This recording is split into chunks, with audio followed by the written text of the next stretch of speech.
focusing on the viewers. Hey everyone, welcome to Lost Caravan RPG and our playthrough of Impossible Landscapes, a Delta Green campaign. And I am your handler, Doc Rimbo. I use he, she, or they pronouns. I don't know why that turned into Fred Schneider toward the end of that sentence, but it did. Everything is Fred Schneider. Pronouns. Always Fred Schneider.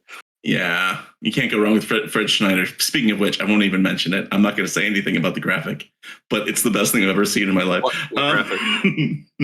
Hey, we're glad that you're here. We have a full crew today. We have all of our agents back together, and everyone is whole and healthy, both in real life and in game, sort of. Well, not totally. I mean, some of the agents might be losing sanity points, but I mean, that's what we're here to do, right? Right. Great.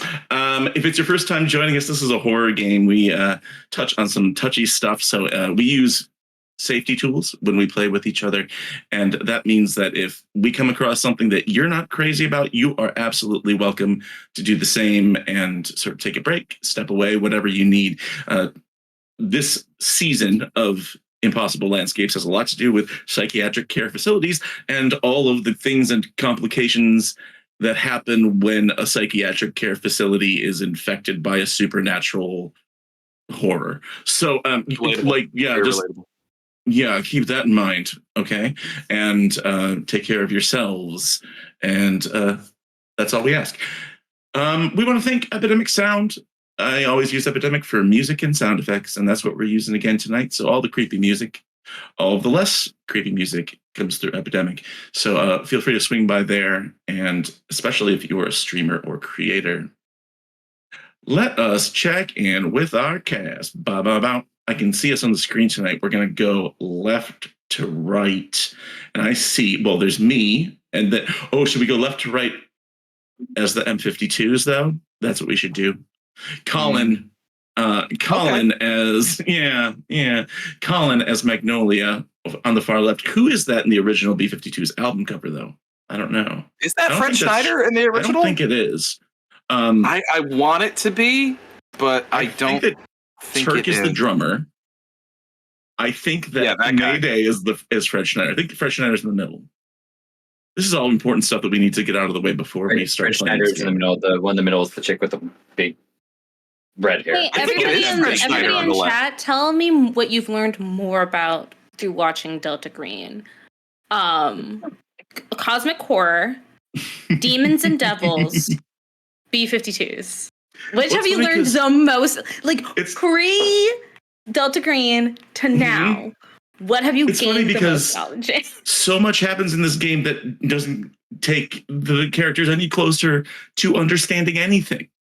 And so it's entirely likely that it's the B-52s. Hey, if Eldritch Terrors don't got us, at least the B-52s have. And men. Mm-hmm. So, are you Fred Schneider in this drawing? I think I am Fred Schneider. Looking at the album cover, that is, I believe, Fred Schneider. So I could not be happier about that, personally. Colin, tell us about Magnolia.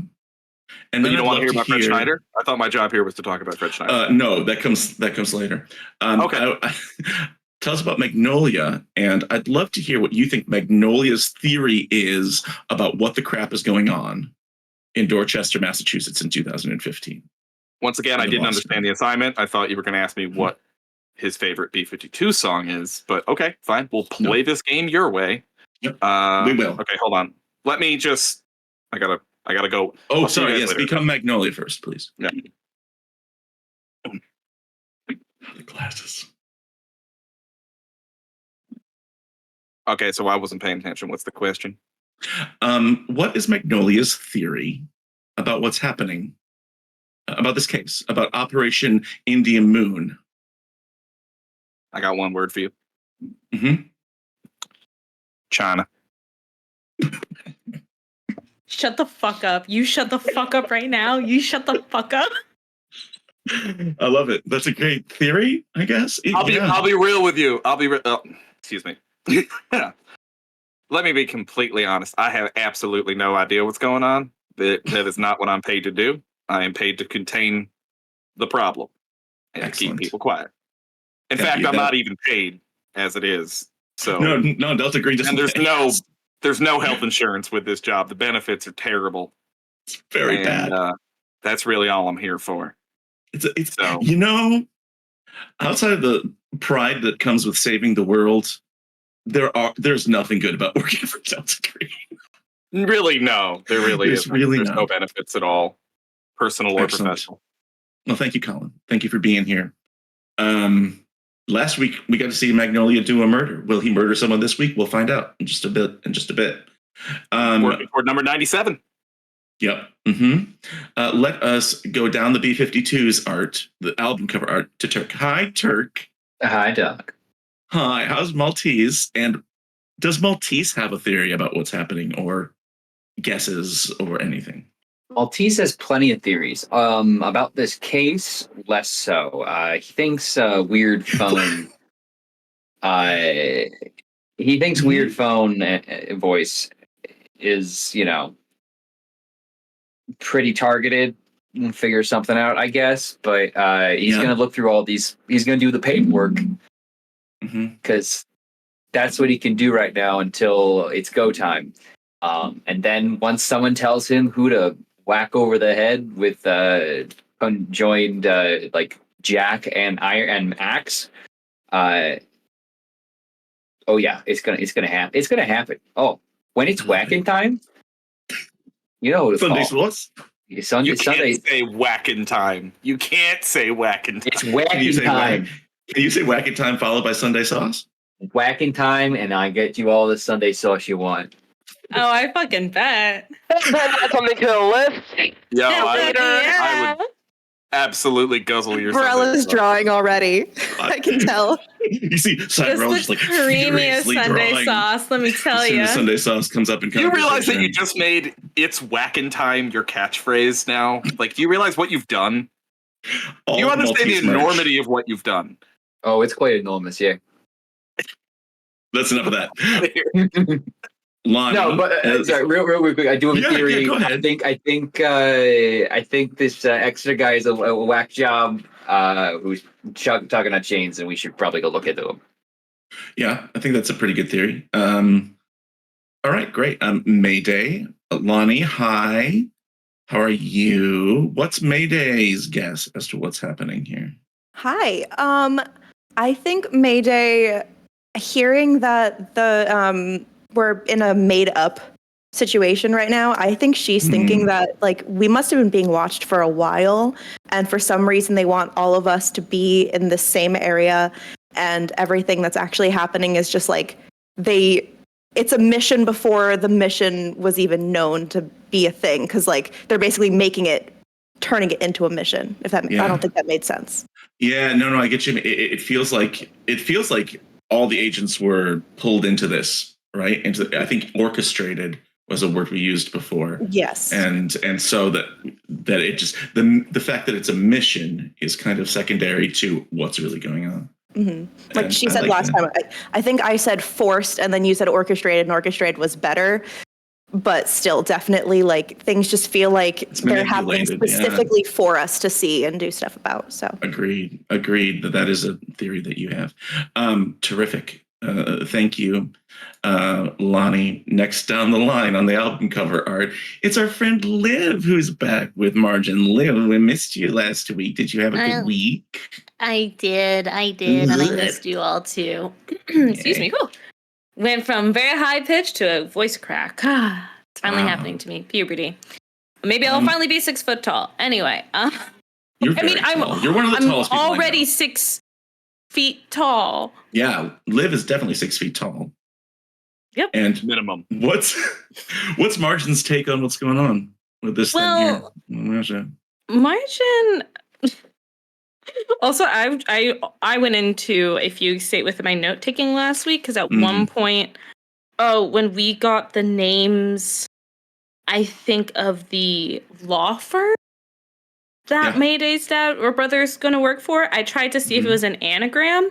That's the level that I'm at when it comes to this. I'm trying to make words out of letters. Nag, with a K, Knag. It would be Knig, right? Knig. Keys, Norris, Ingalls, and Grant. Yes. Mm-hmm. Yes. We'll leave it there. We'll leave that there. Any of them Let it demons? lie. Are any of them demons?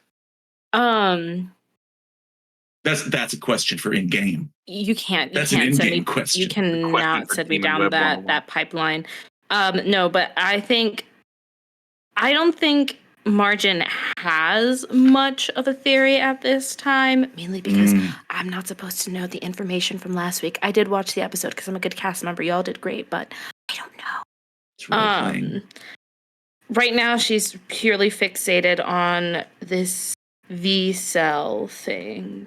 Yeah, that is another thing that we need to. I should do a recap at some point. I think a lot of people have been here before, but let's round out the cast here and talk to Jana Cyberella, who is just the best because we get to see the drawings every week. I'm a simp for these drawings. I can tell. I mean, I'm gonna get salty with the Sunday sauce just to warn you. You're working on Sunday sauce? Well, I'm gonna be working on Sunday sauce. Listen, I gotta do something while you guys are chasing down SAMIGINA, right? So it's gonna be Sunday sauce. Anyways, Good time, baby. hi, I'm playing Agent Maple. I'm old. Yes. That's the shtick. I'm old and very lesbian. An old There you lesbian. go. It is a good character. She's turning out all right. She also has the voice of an angel. Right, and she also takes care of business and keeps a picture of one of her coworkers half naked in her pocket. I have it lovingly right here. Always at the ready. Yeah, I guess it wasn't a pocket, right? It was her bra, right? She's supposed to have she's supposed to have a pocket in like her sweater where she keeps her wallet, so it's like close to her heart. She's like, it's close to my heart. It's gonna take a bullet. But for the sake that I don't have a pocket, yes, it's just in the bra. So. Yeah. So she keeps it in her décolletage. Right. Good word. Good. Thank you. I always like that word. All sorts of acceptable terms for boobs. It's a fact. What is Maple's theory on what's going on? So Maple's working theory at the moment is, well, she's privy to a bit more information than the others have. Like, I have not brought up the fact that, V-Cell is missing. Yeah. Because the higher ups told me I'm supposed to look into that and not tell you guys, so I'm sorry. So I have that on the mind. As far as, like, my only working theory at the moment that she has to go off of is that we found out that the stat phone, the cellular phone, satellite phone. There we go. That's the word I wanted. Is a brand called Seer Inc., which is a demon known for being apparently benevolent? ? I mean, but honestly, it's an otherworldly being. How benevolent is an otherworldly being? Like, really? But as far as like her working theory goes, is that I think we're being basically pitted against two different forces. And I think neither one's going to be good for us, but I think that's what it is. Does Maple have and again, I'm talking about Maple here. Does Maple have theories about what those forces are? Well, the problem is that getting we did some checks off screen, so you guys didn't have to deal with that. You did some homework. I did some homework. In particular, trying to look into Operation Alice, which was the 95 case that went FUBAR. And there's like everything's basically blacklined in that thing, so I could barely get any real information out of it. So her vague feeling is that this Seer entity is against that entity from the 95 case. And so I feel like we're being pitted against both, being pitted against that one. But of course, we don't want to work for either because fuck you guys. No. Wait, demons are fighting over it? That's an interesting theory, like that this Seer or like demons, they're one side, and then whatever caused 95 is another side. And then you've got another party, which is Delta Green, right? Who are just doing things in general. And then there's you guys, and like which camp you fall into. I just want to say, for the benefit of the viewers, in case anybody didn't know, that we had rolling revelations last week that like everyone's a fucking demon, but we know that players, these characters don't know that, so we're having to deal with some serious dramatic irony. But basically, several NPCs have names that match the names of demons from Demon Web 101, including Esther Samigina. And But we don't know that. If you don't send me your compiled list right now, we're not friends anymore. Yeah, Colin, you're not friends anymore if you don't send it to Liv. I never made such a list, but I'll make it for you, baby. There is a list of names that Colin knows, and I think it's okay if, like, you know, if that came out.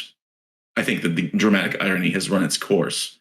That would be an interesting thing. But that being said, we should probably get into things because, wow, there's some stuff happening, huh? Sure is. Wow, is there ever?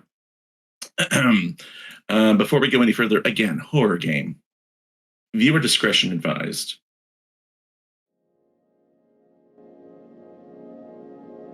Deception is a right. Truth is a privilege. Innocence is a luxury.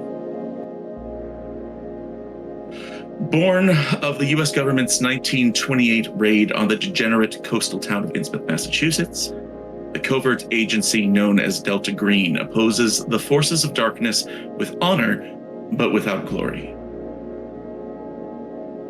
It is Chicago in early 2014, just over a year ago.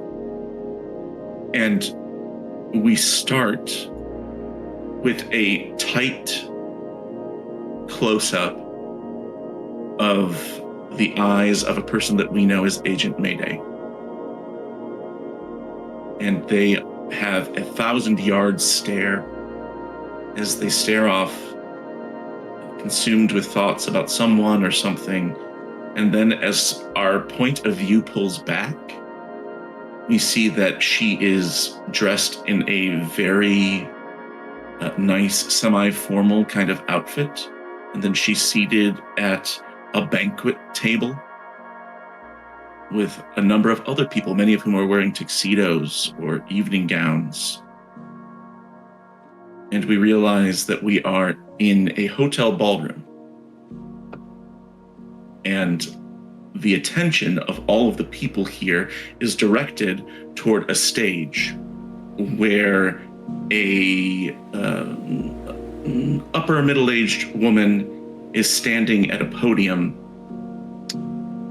also nicely dressed, her hair tightly pulled back, and we hear her kick in mid-sentence as she says,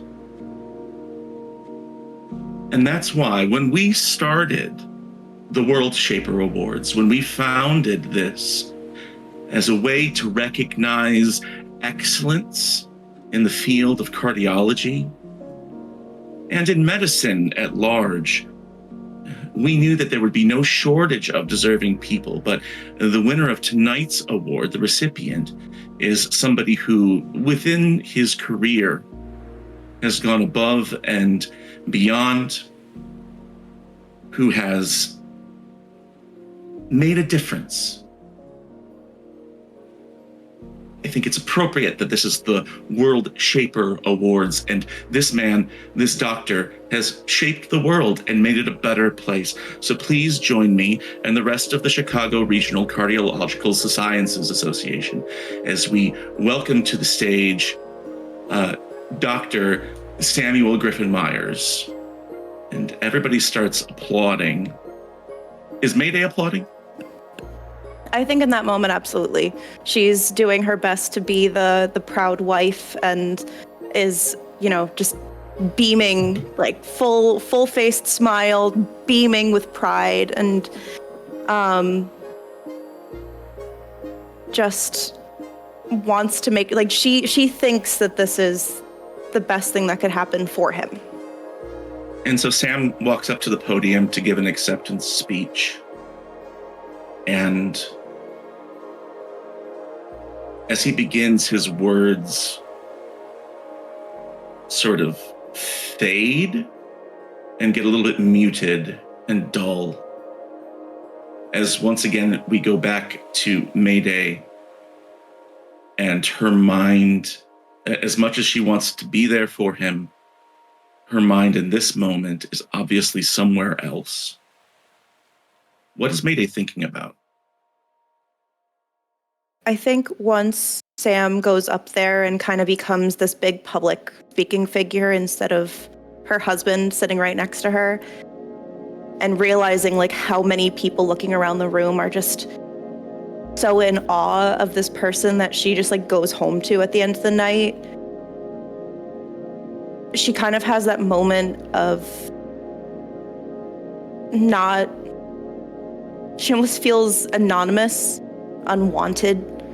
Like there's her husband up there and nobody's sitting there, you know, patting her on the back and saying, wow, like we're so proud of him or anything. Like he's doing incredible things, and I'm not. Mm-hmm.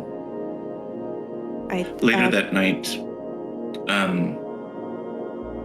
we see the Griffin Myers return home to their apartment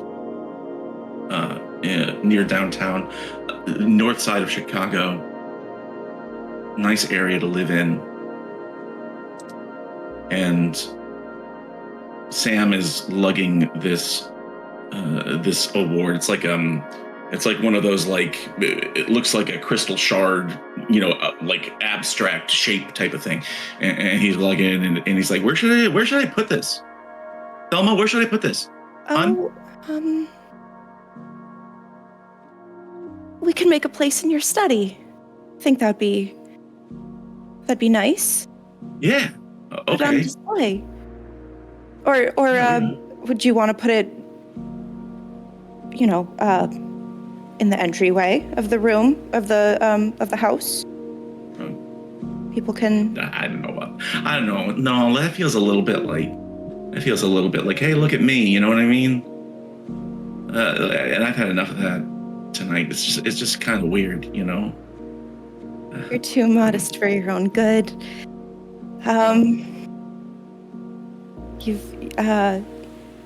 You do incredible things out there. I'm proud of you. He pauses and he sort of processes that, and he says,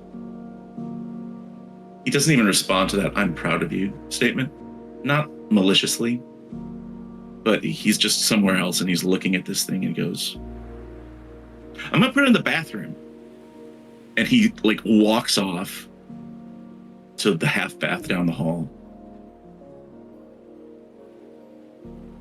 I mean, just you know, he yells back, just to be like someplace modest. Ducks back into the bathroom, and then you see that in your office, in your personal office, that you have an email alert on your work computer.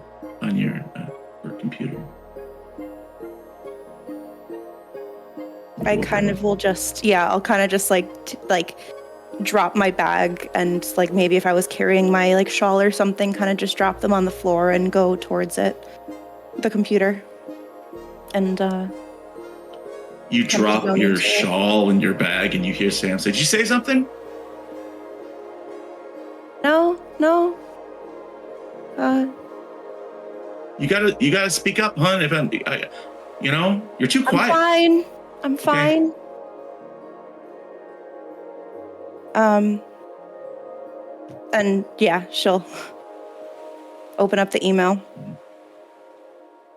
And so the Thelma, who is kind of an accessory tonight, puts her accessories down, goes over to the computer, opens it up, and you have 2 new emails through your work email address.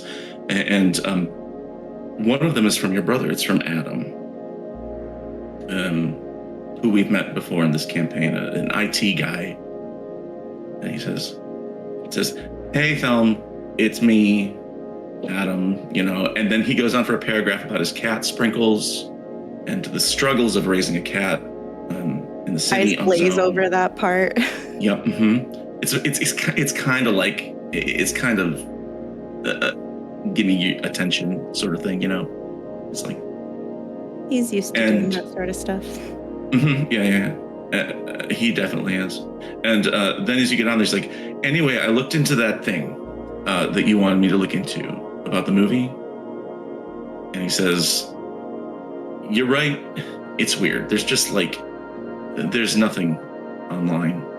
But I was able to do a little bit of digging and basically went in. I found an archived screenshot. It looks like this guy, this director guy, it looks like before he premiered this film, he made a trailer for it and posted it on YouTube. And I couldn't find the trailer, but I got a screenshot of the YouTube page. Looks like they pulled it down for copyright reasons, which is weird for an indie film. Anyways, I've attached the image. Do with it what you will. Her eyes, or her mind just flashes to a picture of her friend Liz, who is the friend that she knows that she lost to this thing that is now just a screenshot of a YouTube video. And she like looks hungry, trying to look at like, is there, like, that's all he could get. That's all he could get. That's yeah. And in those hungry eyes, we see thoughts about your friend who is very close to you. And all you knew was that she had gone to see this independent film back in 2007, I think it was. And a few months later, she died. She suffered a drug overdose. And she had never been a drug user before. And it was like hard stuff. And so you started digging. And within the past few months, Mayday's really picked up the pace. And really is there a reason she's been trying harder to dig up information about this death? I think it's, first of all, just the death of a friend, when she knows that, you know, coming home every day and hearing her husband talk about near death experiences and people he saved and people he couldn't save, and it seems like it's something that's just a part of his normal day, but for her, just something so life-shattering as losing a friend after, for what reason? For drug overdose? Like, that doesn't seem like her. I think knowing that, like, she usually has her nose buried in a book, or her computer, or something that happened hundreds of years ago, and you're supposed to be able to learn from it and be able to shape the world from there, but she doesn't feel like she's done anything, and she's, you know, seeing her husband get this, she knows at this point that her husband had been nominated, and she's just like, but this death is going unnoticed. There's something here, there's something tying this all together, but this death is going unnoticed. Yeah. And when you doubled down your efforts and tried to look into this death, you kept on coming back to this movie that she went to. And your attempts were bizarrely difficult to find information about this film. And as you kept looking and looking, you realized that other people who had seen the film had died. Not only that, but almost 200 people who had gone to see this film were dead shortly afterward. And there were these rumors that the film showing was interrupted by a stunt where these people in masks rushed the stage and pretended to shut it down for being too dangerous. But that's all you could get. And that's so you reached out to Adam. Yeah. That's the kind of stuff you think you'd see on a newspaper. You'd see news about, people talking about, like, this indie film. Like, you can't even scroll through Facebook nowadays without them talking about how, oh, did you hear this new Netflix video or movie that's like scaring people so much. It's the scariest horror movie ever. Yeah. And this thing didn't like, it's barely even making the news. Exactly. It feels like something that everyone would be talking about. And yet, it was almost too quiet that nobody was talking about it. But Adam came through for you. And even though it's just a screenshot that he sent along to you, you pull it up and you see the title of this film for the first time. And the title is Her Grey Song. No, A Song Before Travel. That's what it is. A Song Before Travel. And it looks like it was up on YouTube, this trailer, for maybe a week or so. It had over 11,000 engagements and then got pulled. And the synopsis of this movie is in the subject line, is in the description of the video. And the synopsis reads, I gotta look it up. I'm gonna get these, I wanna get it right. You know, I'm always about like, getting those details right.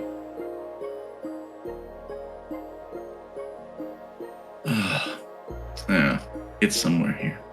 The synopsis reads, a woman is convinced that her life is an ongoing play being put on by greater powers. Which is fine as a concept for a movie, I guess. It doesn't answer the question of what happened to your friend, to Liz. I think she is already jotting down a few notes that she wants to ask Adam next. See if there's any way to get the full movie, see if there's any way. 11,000 people interacted with it. Were they affected? Did anything happen to, like, did anyone see it to completion and then did they mysteriously go missing? But also now I'm realizing what you did with my character in real life, or like in modern day too. And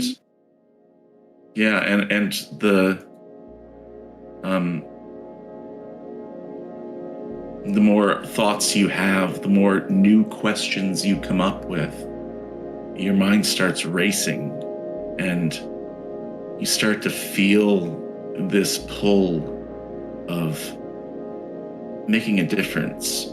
Even if you can't save Liz, you could maybe find out what happened to everybody else and, you know, maybe you can stop it from happening again. Maybe I can actually be the one that pays attention enough that I can help it in real time. Mm-hmm. And so you start writing all these down. It's a young man discovers that the world as he knows it is simply an ongoing play. And then next to the title is a little image. It's small, but it's also kind of like blurred out on this screenshot. It looks like a letter or a number. You can't quite make it out.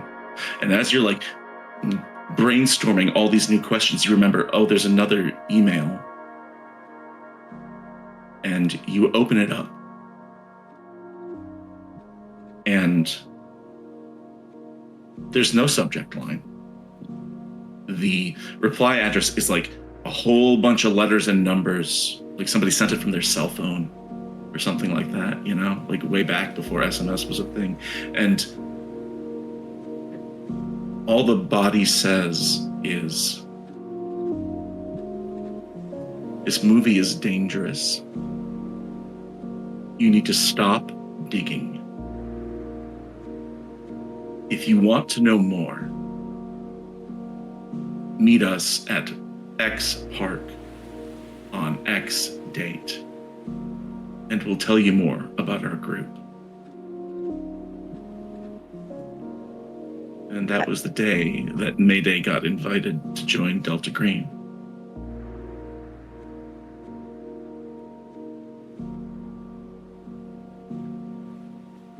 Yeah. I think she at first is taken aback by the email, like being told to stop. What, by like an internet troll? Like who is this? But the fact that they know that she's looking at it and the fact that they're promising to tell her more, as risky as it sounds, she goes. Sometimes the pursuit of knowing more is all it takes. But as all members of Delta Green know, knowledge is death.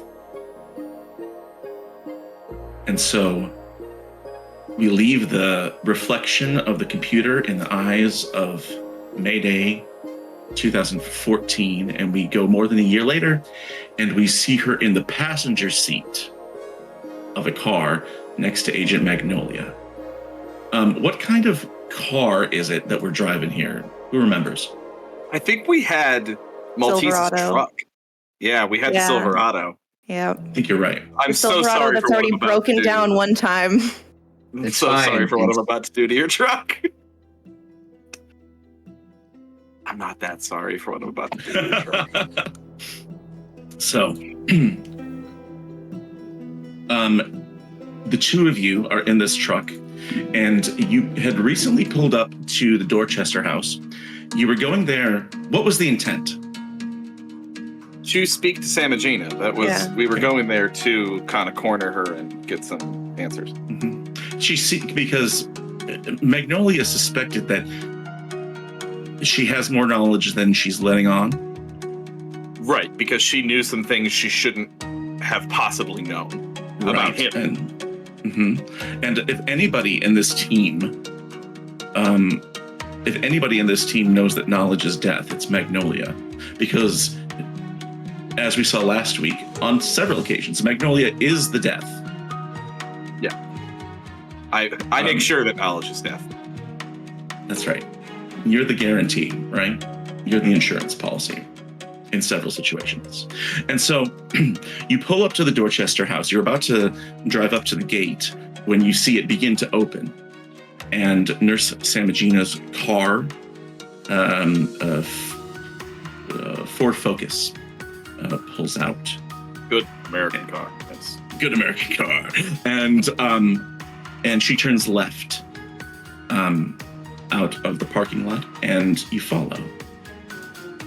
Is she driving at a normal speed? She is. She does not seem alarmed. It's not a chase, necessarily. Anything's a chase if you do it right. If you follow someone long enough, that's weird. And she starts driving home. What do you do? Like I said last time, like unlike the first chase where Mayday had to be like, "Come on, go do the quiff" to Maltese. There is no immediately, just absolutely turns on a dime and just burns out after Samigina. You only get to say follow that car once, and it was disappointing the time that I did. Doesn't need to be said this time. So while it's not thrilling, because she's going at the 5 over the speed limit, as any normal person does, she is being followed by you. She goes out to the main drag. She turns onto a street, and she heads over to 93. Turk, is that right? 93? Yeah. 93? And she gets onto the highway. Turk, you live in Boston. I know. Hey, You think everybody. I know anything is Turk in lives Boston? You think No, I know because the where- streets of where Boston half the are a shit is in goddamn Boston? mess. 93. Where's she going? Is Well, she's leaving the Clam Point neighborhood, Dorchester, and she's going south. I can't take that seriously. Heading Point is south. real That would be 93. Yep. You're absolutely correct. It's 93. Okay. So she starts heading down 93, and again, moving at a reasonable pace. She is not fleeing. She's not eluding you. You did say 5 over the speed limit. I did. I don't. You're using that as a reason to kill this person. No, but I Okay. mean, the Supreme Court has blessed pretextual traffic stops. That's all I'm saying. So You're okay. All right, lawyer man. All all you have to do is break even the all she has to do is fail to signal a lane change once. Okay. Make me an alertness check. And as I do, As you I'm sort going of to say like to read her patterns, like keep an eye out for any traffic infractions. as I do, I'm going to say to Mayday, get out the woo-woo light. He doesn't know there's no woo-woo light. Oh, the second you say woo-woo light, like get it out. He definitely uses the term woo-woo light for sure. Her knee is like bouncing because she's basically like in that adrenaline rush of like, oh my god, we get another go at this, but we're going the speed limit, so it's like, where is all that adrenaline going? So the second you say like take it out, she's like, Maltese doesn't have one. What do you mean he doesn't have one? He doesn't have one. We would have gotten her last time if he had a woo-woo light, but he doesn't have one. What the? Oh, did you say alertness? I did. Okay. Me and Maltese are going to have a conversation about how he needs a woo-woo light. I might have already yelled at him enough for the two of us, but if you think you can give him another argument, go for it. I think Both an alertness check and a success. I got a 17 under 72 because I'm so Okay. alert. You keep your eyes locked on this woman, and much to Magnolia's disappointment, question mark, she is obeying all the traffic laws. She is signaling her turns and lane changes. No broken lights on her bumper. You know what this means, right? Break one. This is a I can break lawful. one. You know what this means, right? This is a lawful evil demon. Shit. Damn it, lawful evil. Right. If we're going off last week, she's just an NPC, so now she's going exactly the speed limit and she's doing exactly the turn signals, and she's going to go home to her house and go in the corner and just kind of zone out until Just she's summoned stare again. until- Demon Tomorrow sleeper morning. agents. Oh. Damn them. And so, as you're like watching her and trying to get all this information, she doesn't go far. She gets off at in the Ashmont neighborhood area. And, Can I do by the way, can I do a stealth or something? I don't want to be tailing her super. I don't want to be like riding her ass. Like, if you to properly tail somebody, you got to alternate between leading and following. Yeah. Give me a like- stealth roll, a stealthy, or stealth, or you could just do drive to see if you sort of just drive normal, whichever you want to do. I'm so much better at stealth. So, Okay. and so you offered. Yeah, that's Wow, a 12 look under at you. 76. Your first two rolls of the night, a 17 and a 12. Yeah, And baby. we want to roll low in this system. That's pretty. Yeah, good. roll low is good. It's good. You don't think that she's clocked you, as far as you can tell. You are keeping, what, 3 car lengths behind? Yeah. And occasionally getting in front and just watching her the review and then falling behind. Like, yeah. Okay, great. So you follow her until she signals to exit the freeway, and it doesn't go that far. It seems like she lives pretty close to the Dorchester house, and you follow her along as she turns onto Crockett Avenue. By the way, these are real addresses too, so anytime there's an address in this game, somebody might live there. Don't like dox them, but Don't be weird. She turns down Crockett There's no Avenue in demons there. Boston, Don't go to their Massachusetts, house. 02214, and pulls down this street with not tightly packed houses, but East Coast urban homes. You know, they are mostly vinyl siding, 2 to 3 stories. They have like 10 to 20 feet between them and the next house over. They've got like probably fenced-in yards with the chain link fences in the back. But that's the kind of street that she's pulling down here. So you follow her, and she stops at 52 Crockett Avenue. You can go to 52 Crockett Avenue right now and look at it if you want. We won't say this is exactly what it looks like, but that's where she lives, so you get a chance to look at the neighborhood. Oh, nice neighborhood. It's a pretty nice neighborhood. It is. Pretty good.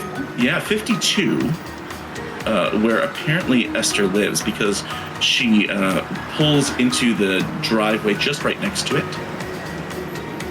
and goes up to the doors. There are 2 front doors, leading you to believe it's probably a duplex, and opens the one on the right and closes it behind her.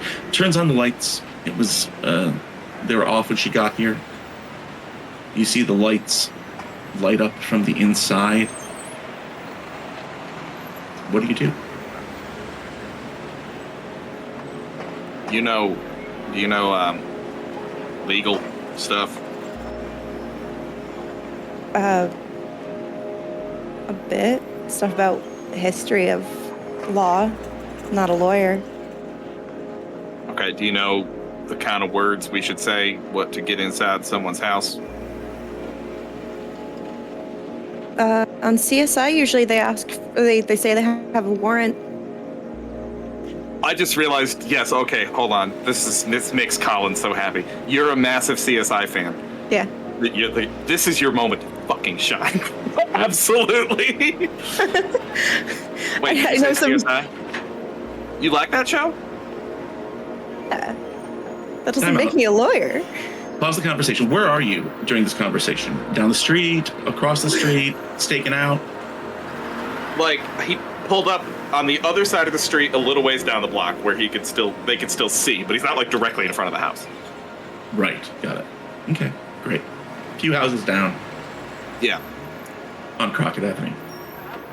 Also, we're just having a bonding moment. Do you mind? Oh, I like that show too. What do you know? Well, okay. Between the two of us, we've got to be able to figure out. What we can do to get in there. I mean, what would they do right now? I don't really pay attention. That's the boring part. It's like the killing part is usually pretty entertaining, and then like the. Well, you got to get into the house to be able to do the killing. Wait, are we killing this person? Well, no, no. I hadn't thought that far ahead. I want to let you know. I mean, it's always on the table, but I hadn't actually. We got to get in the house to be able to, like interrogate and see if they need to be taken down by more strong force. Oh, I see. Oh, okay. She kind of like taps her fingers on her suitcase, her briefcase a little bit that's on her lap again. Yep, you got a gun in there. Not even like trying to like be like, oh hey, by the way, but literally is just like kind of anxious, like. Yep. Okay. Real quick question. I know you said you fired a gun before. Have you killed anyone?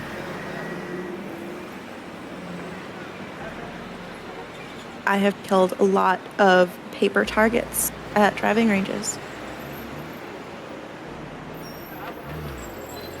Okay, you know paper targets don't have souls, right? Like those aren't people, those are paper. I don't need to tell you that's not the same thing, right? I'd imagine it's aim at the target you hit. What else is there? Okay, when you were at the firing range and you were shooting at the paper targets, did any of them ever say to you, no, stop, please, I have a family? Can't say they did, but I've seen people kill. I know the vibe. the vibe. You know the vibe of. Yeah, because like, I've killing. never been on a mission before. Trust me, Doesn't mean you ain't killed anybody. I've seen other people kill people. Okay, that's a good start. I have absolutely no idea what's going to happen when we go in there. Anything could happen. No, we're just Until cops, just asking some questions, right? Yeah, because cops never kill people. She just kind of brushes that off and, listen. I'm not trigger happy, okay? I know that I have the ability to do it if it's needed, but we're going in there to ask questions. We're technically not even police, so... Oh, no, not technically. We aren't. So, rules and restrictions don't apply to us. If this person is what I think she is, which is someone who knows too much, we have to keep all options on the table. And I just need you to be ready for that. That is part of our mission. I know. I can handle whatever. Trust me, I can handle the information part, and if she's somehow involved in all this stuff that's threatening me and my family, then I can handle other things too. Okay. Then you lead the way. I will add here that currently it's creeping up on 5:45-ish in the evening, and other people who live in the neighborhood are coming home. Neighbors, you do see a woman approach the same house that Esther went into and go in the other door. Oh, it's a duplex. Seems like it. We have to be careful. There's not really any place where we can go that would be really easy to talk to her alone if she has a kid and a husband and people in the house next door. And as you see this woman, this new woman, the neighbor or the housemate or whatever, come in, she turns on the lights on the lower floor and starts walking around in there. You can see her through the windows a little bit. And on the upper 2 floors, there's 2 stories above that. So floor 2 and 3, you see Esther once in a while pass by the window. And then once in a while you'll see a man go past, a skinny fella, looks to be about the same age, in his early 50s maybe. Just sort of comes and looks out the window, not at you, but just like sort of like, just looking around. And then you see another man, but this looks more like a teenager, sort of walking back and forth with this big black hoodie on. All in Esther's, the same living space. Yeah, the woman who just showed up is on the first floor, and Esther's on the second floor. It looks like there's another guy and a teenager up there too. Let's give you time to think about that. Yeah, I'll stew in that.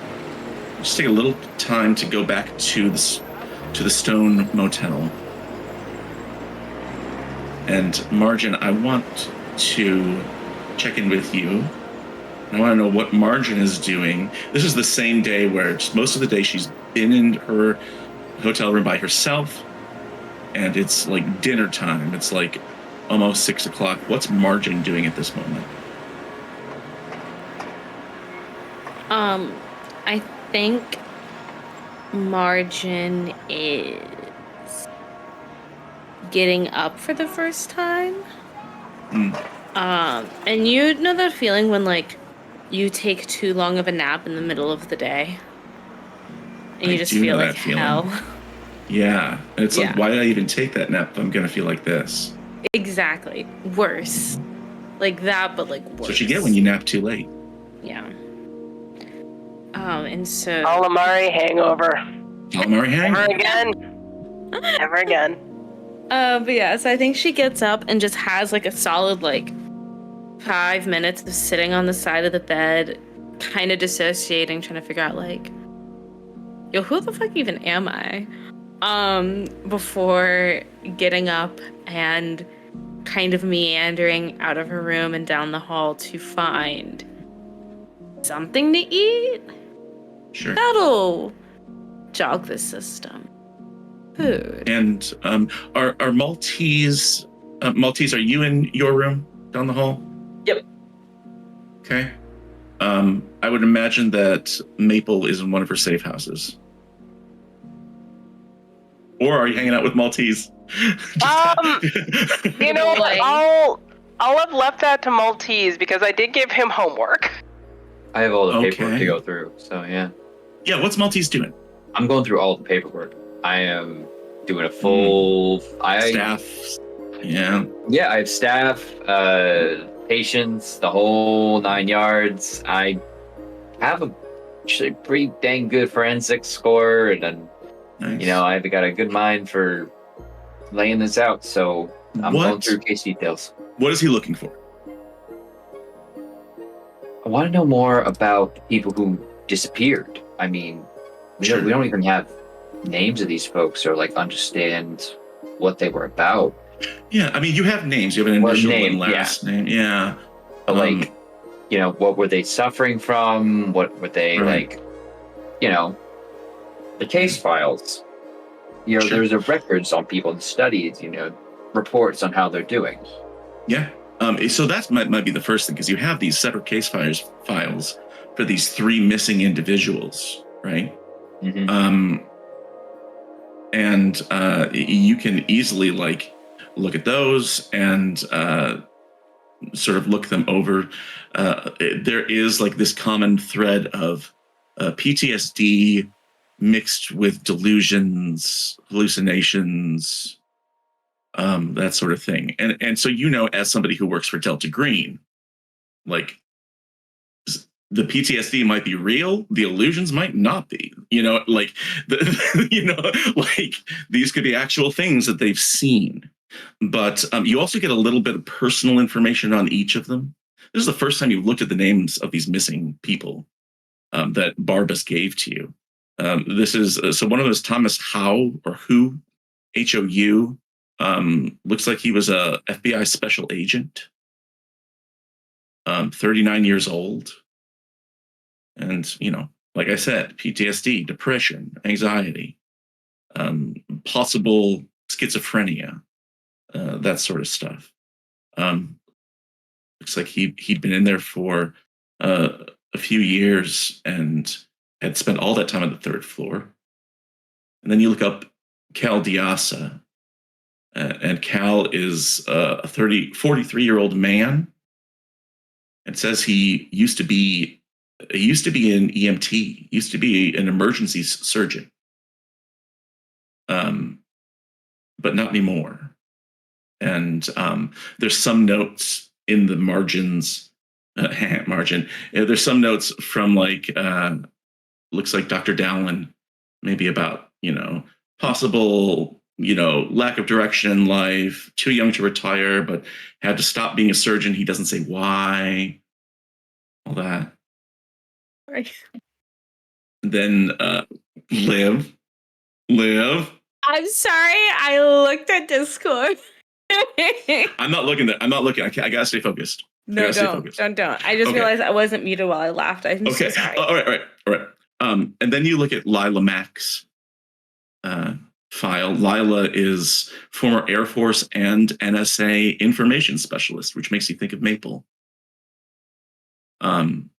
Age 28, really young, and a lot of the same conditions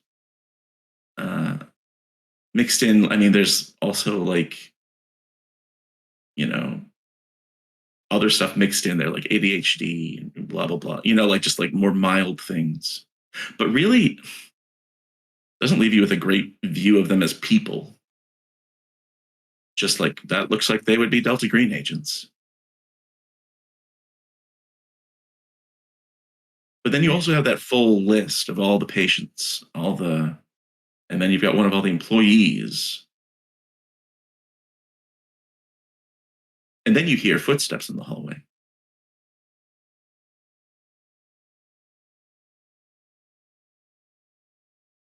I'm gonna take a peek out the peephole because Margin's been out of it for a little bit. And to be fair, I did not check on Margin. I probably should have when I got back, but if I do spot Margin out there, of course they're gonna open the door. I think that's adorable. That like Maltese is like, maybe it's Margin. I should check. Yeah, I just poke my eye into the people and try to lean on down and see who it is. Poke it in there, and yeah, it's Roll Margin. sanity. The people looks back. No, just kidding. Yeah, and you see, it's peoples aren't great, but yeah, you think that's Margin walking past. Oh, yeah, door will unlock and open. Hey, you're up and at 'em. Hi. Don't just open doors like that. Holy shit. Should I open doors some other way?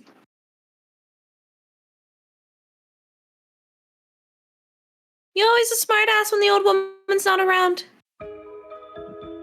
Oh my god. Depends. How are you? You were not feeling too great, as I understood it.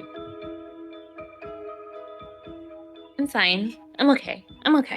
All right, you need anything? I got some. Well, I have some stuff in my truck when it gets back. I got some other things in the room, but they're not as good for tummies and headaches. What do you have in your room? Advil. Oh. I look immediately not interested. Oh, I'm sorry. You trying to get my good stash? That's for when the job's done. No. I mean, honestly, my doctor says I shouldn't. I should take care of myself at my age. Your age? How old are you? You couldn't be older than I am. That's sweet. That's very nice of you to say. Anyway, just want to make sure you're doing all right on your feet, okay? I'm looking over some case files if you have the head for it. What case files? Well, everyone in the, at Dorchester House, staff, missing folks, other folks who are there. Just get a good lay of the land from a paperwork perspective, at least when my truck's out. I immediately push past, go sit down, and this whole setup. I do pull out my phone, unlock it, and slide it over to you, and I'm like, order whatever you want, DoorDash, Uber Eats, I don't care. Order whatever you want. Just get something for me too. Maltese, as she slides the phone over to you, you see that there are a couple of missed calls on it. Yeah. Yeah, you got some things on here, and I'll scroll down. Missed calls from the missed calls are both. There's two of them, and they're both from the same person. They are from somebody named Elena. Elena has been trying to call you. Looks like. Not sure if that's someone you want to take before you settle in. You feel free to take the call in the room. I don't mind. I kind of just, frankly, I'll call her. I'll call her, else she's gonna blow up my phone. Whatever I say, if I give you a signal, I need you to make noises or say something that lines up with whatever I say. Okay? So if I say I'm helping out at a dog shelter, I need you to start barking.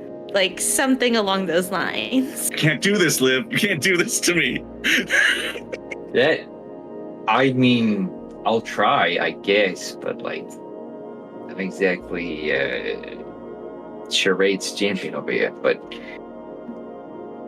Sorry, 1 second. I need to center myself. Why don't we take a step away from that? We'll come back to that in just a minute. We'll go back to the Samigina house with Mayday and Magnolia. You guys are parked a few houses down across the street, keeping an eye on this place. What do you do? I don't think we can go in there with that many people in there.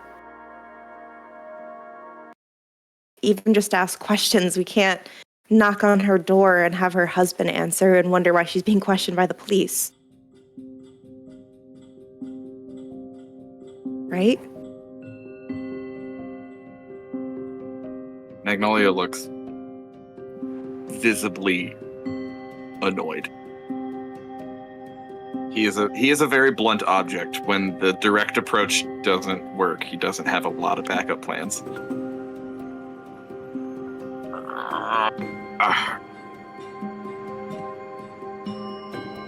Okay. Can we separate her somehow? Get her out of the house? I don't give a damn what her. Excuse my language. I don't care what her family thinks about her being questioned by the police. That doesn't bother me. But we do gotta. If we want to get her out of the house, we either have to actually have a warrant to be able to bring her in somewhere, and where is the next question if we do that. Or we We could don't exactly have a station to take her down to. call her back into work. Say there was an emergency, meet her down the street.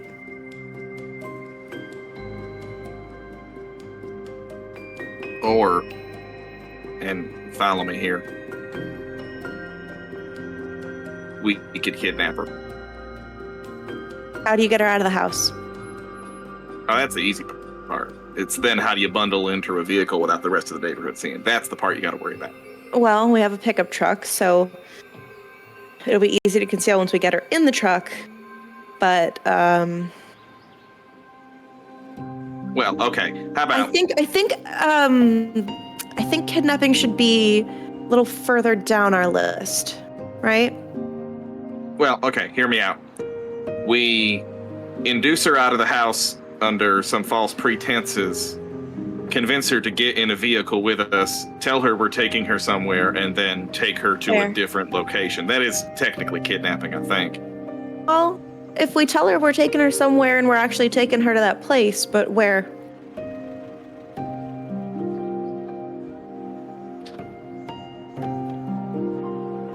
I'll head to Margin. We could take her to Dunks to thank her for being such a kind person to us at the hospital, showing us around. Yeah, okay. That's a possibility. We could also take her to the Denny's we were planning on meeting at later, but I'm not really in the mood to buy her moons over my hammy. Instead, we can't treat her to Denny's. That's steep just to be able to kidnap her. call Margin. Okay. Tell her to get the room clear. We'll take her to the Stone Motel. And what do we tell her that we're gonna do to get her there? Oh, that's easy. I mean, your whole line about there's an emergency at work and we need to take her back, yada, yada, yada, yada, we can talk our way through that. We'll be her. Oh, we could be her police escorts. Yep. There you go. She'll grab for her phone and start trying to call up Margin. Maltese, Well, as you're I think holding the she'll phone. What's that? Oh, yes! I love this. I think she'll text instead of call, considering Margin was having a calamari hangover last time she saw. Yeah, Maltese, you're holding the phone and it buzzes. Cool. And I don't know what's Mayday listed as in Margin's phone. Is she in Margin's phone? No, she's not in Unknown Margin's number. phone. What does it text Yeah. say? You up? No, I'm just kidding. That would be a fair first text, but I'm a double texter, so what do I know?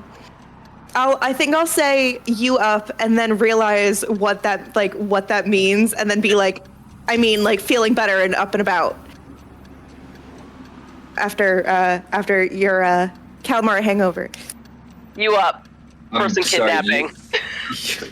you're getting some horny texts here or something. I literally think Margin's like fully like in this computer, in this research, and just looks up and just like, what?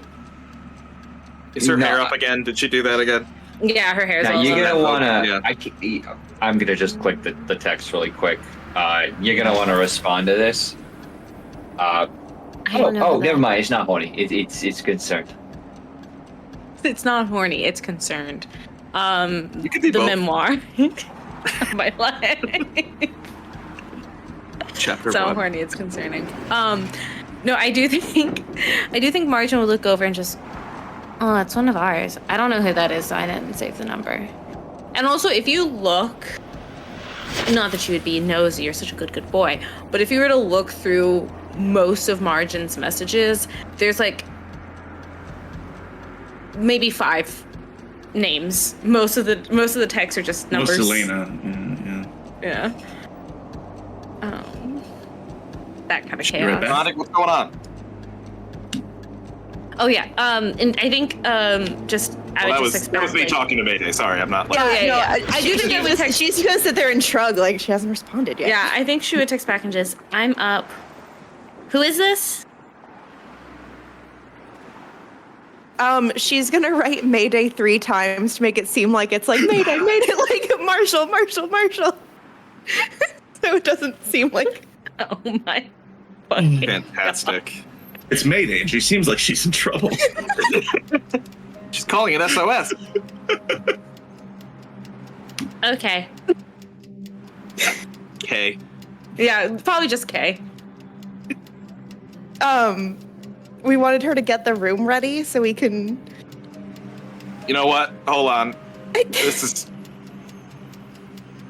I give the phone. I just give the phone to Magnolia. I'm like, she knows who we are. What do you want to say?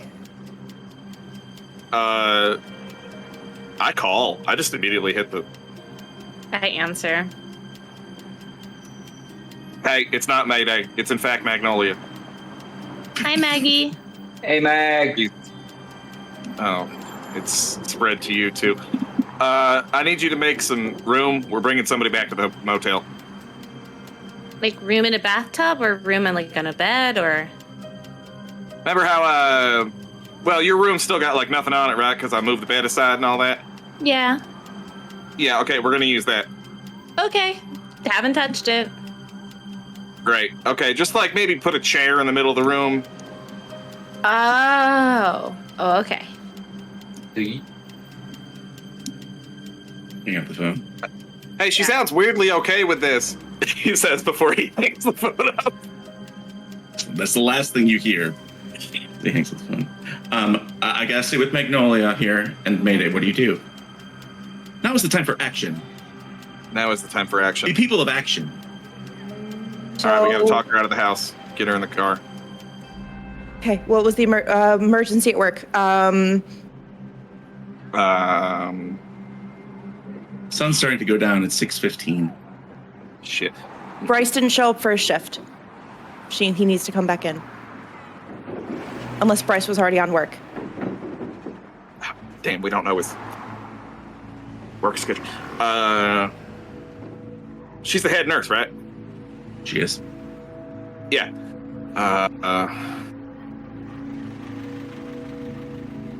Oh, easy. What do we think? Another patient went missing. I mean, that's a good reason to have us get in the car. Her get in the car with us. We need her back right now for questioning and would she know anything about where they would have gone? I mean, we have to locate them right away. We need to go back there and look at evidence, and she needs to be there to be able to oversee all of this. So yeah. Right. Let us into secure areas and whatnot. Yeah. Okay. Mm-hmm. Okay. Which one? We got to pick a patient, right? She's gonna ask who. Sunshine. That old lady. Yeah, Sunshine. I feel like I'd be concerned if Sunshine went missing. So I think it has to be Sunshine. Like the really old, like the oldest thing I've ever seen, lady. Wouldn't you be concerned if she went missing out of the blue? She doesn't seem to. Oh, I hear you. Yeah. No, that works. Okay. I mean, it's either that or Dorothy, and I think... No, Sunshine's good. That works. Okay. Let's try to make this as quick as possible. We don't want to be seen by this neighborhood too much. So let's get up to the door, talk to her, get her in the truck, and get her out of here. Yeah. All right. I'm gonna bring my briefcase with me when we walk out. For business. I'm going to bring my gun with me on my hip.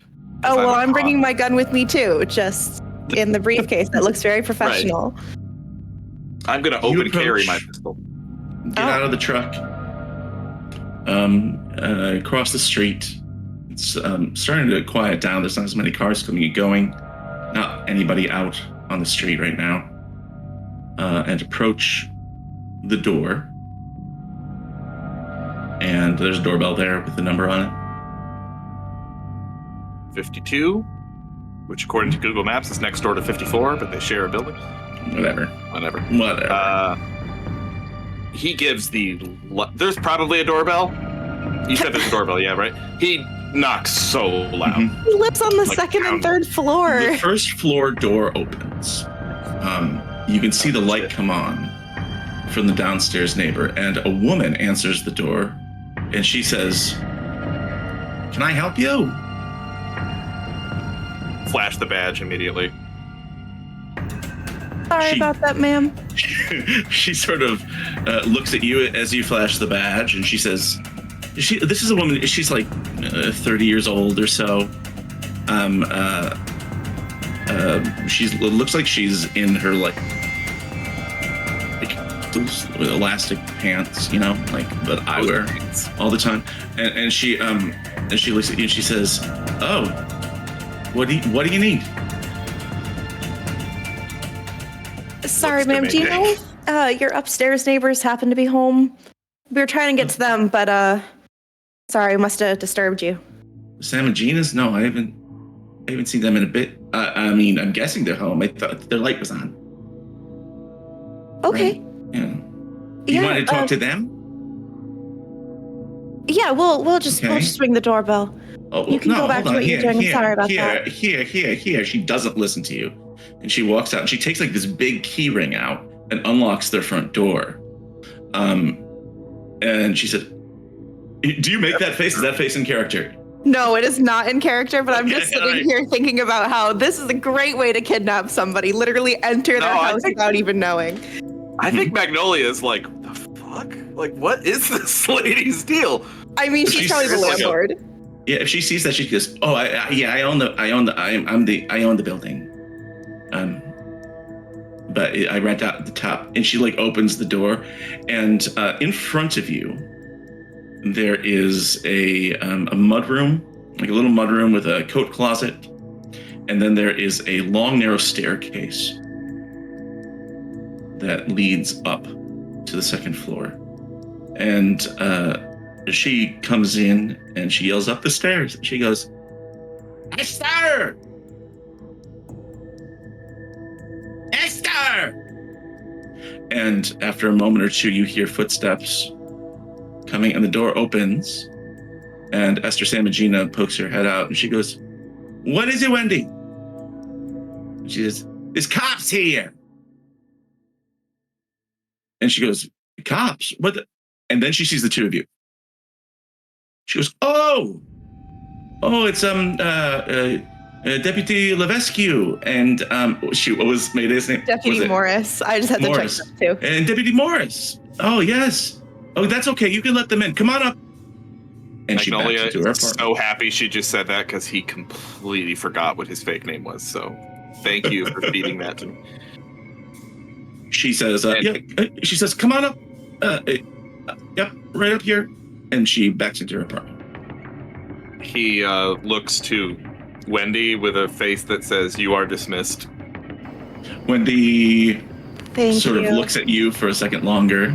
She says, "You're welcome. Wipe your feet." Of course, we'll take good care of the place. And so you look.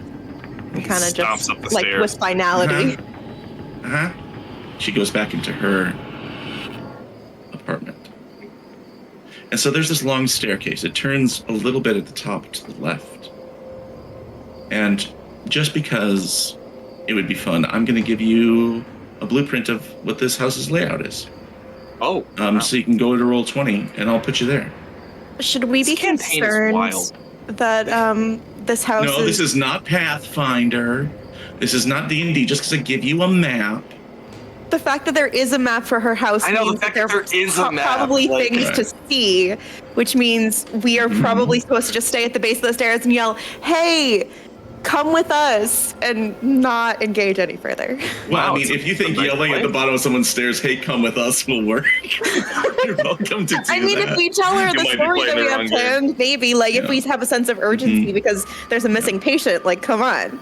Right. But anyways, there's the map up in roll 20. If we can get that up on the screen, LC, if you want to drop that over for us, you can do that. The top one is the layout of the first floor. So that's Wendy's apartment. Bottom left is the second floor, and bottom right's the third floor. And she's on the second. She is on the second, and you assume the third as well, because you saw both lights come on shortly after she came home. All right. He just trundles us straight up the stairs, just stomps his way up to try to get in her personal space as quick as possible. Yep. You stomp up the stairs, and when you get to the top, you're hit with a smell of overcooked, spicy food. You spent a lot of time overseas. Maybe it reminds you of something like that. And then there's also this sort of scent of flowers mixed in with it. And as you look into the apartment, she left the door open. Looks like there's another staircase immediately to your left, leading up again. And then there's this big living space right in front of you. And then it looks like just to the right, what must be a bathroom or something like that. And you don't see Esther, but here in the living space is a couch. There's a TV against the wall above a fireplace. And just to the at a brief glance, Magnolia, to the north of there, in the north end of the living space, is this round dining room table. And on the dining room table is a box from FedEx, the copy store. And it looks like it's filled with booklets or flyers or something. And Esther says, "Come on in. I'm going to make some tea. I'm busy cooking dinner, but if you want something to drink, come on in. Have a seat. Sit wherever you want."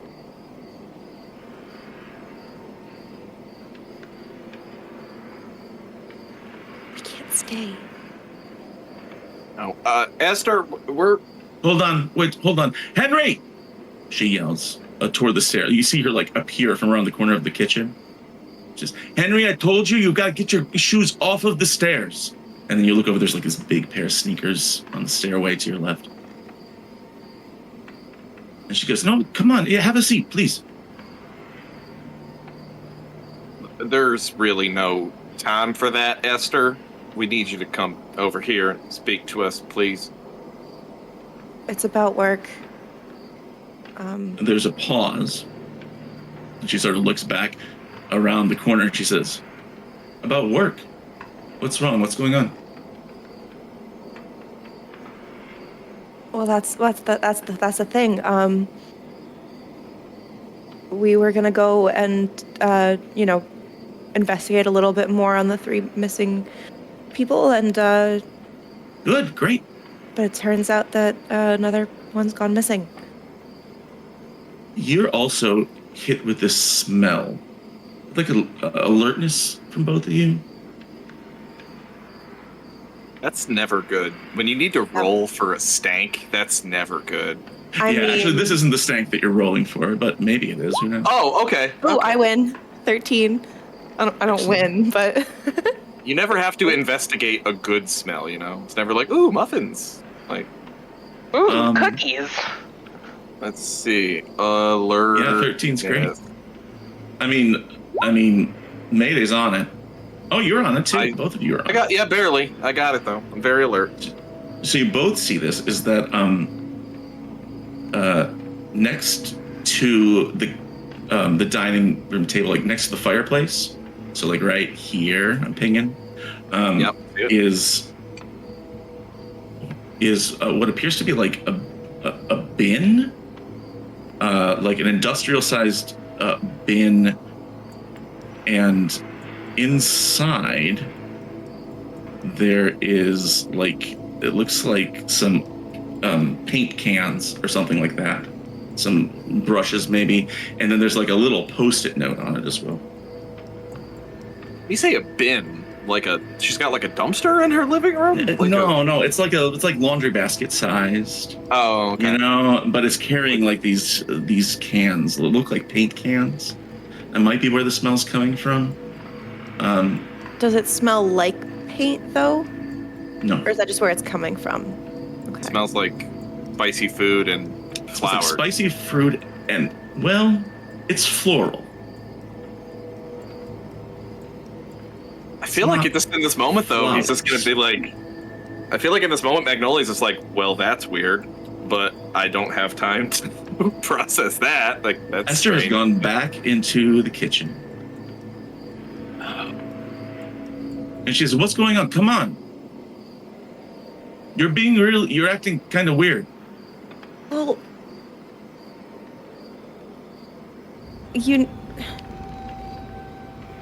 I'm sorry, it's just a sensitive subject, but we need you to come with us because one of the patients is missing. My husband's upstairs, my son is upstairs. You know, they won't. Right. If you need to talk about something sensitive, that's fine. And she comes back out and she's carrying a tray. And on the tray is like a plastic carafe pitcher, a tea kettle type of thing, you know, like where you push a button down, you pour it out, sort of thing. And there's some teacups and sweeteners and things. And she puts it down on the dining room table, and she pours 1, 2, 3, 4, 5 cups of tea. And she says, we always have tea before dinner, but dinner's in the oven, so I've got to keep an eye on that. Come sit down and have some tea. You're gonna miss dinner tonight, Esther. Sorry, you're gonna be missing dinner tonight. You need to come with us right now. What is the emergency? Come on, speak plainly. What's going on? I've already told you, and you're acting like it's not a big deal. One of your patients is missing. 3 of my patients are missing. A 4th. Which one? Sunshine. Roll me a persuade. Oh no. With a lean towards deception at a -10. Oh, there's a hero point on the table, Lonnie, just so you know. Okay. I only have a 40 in this, and that's going to bring it down to a 30, so we will see.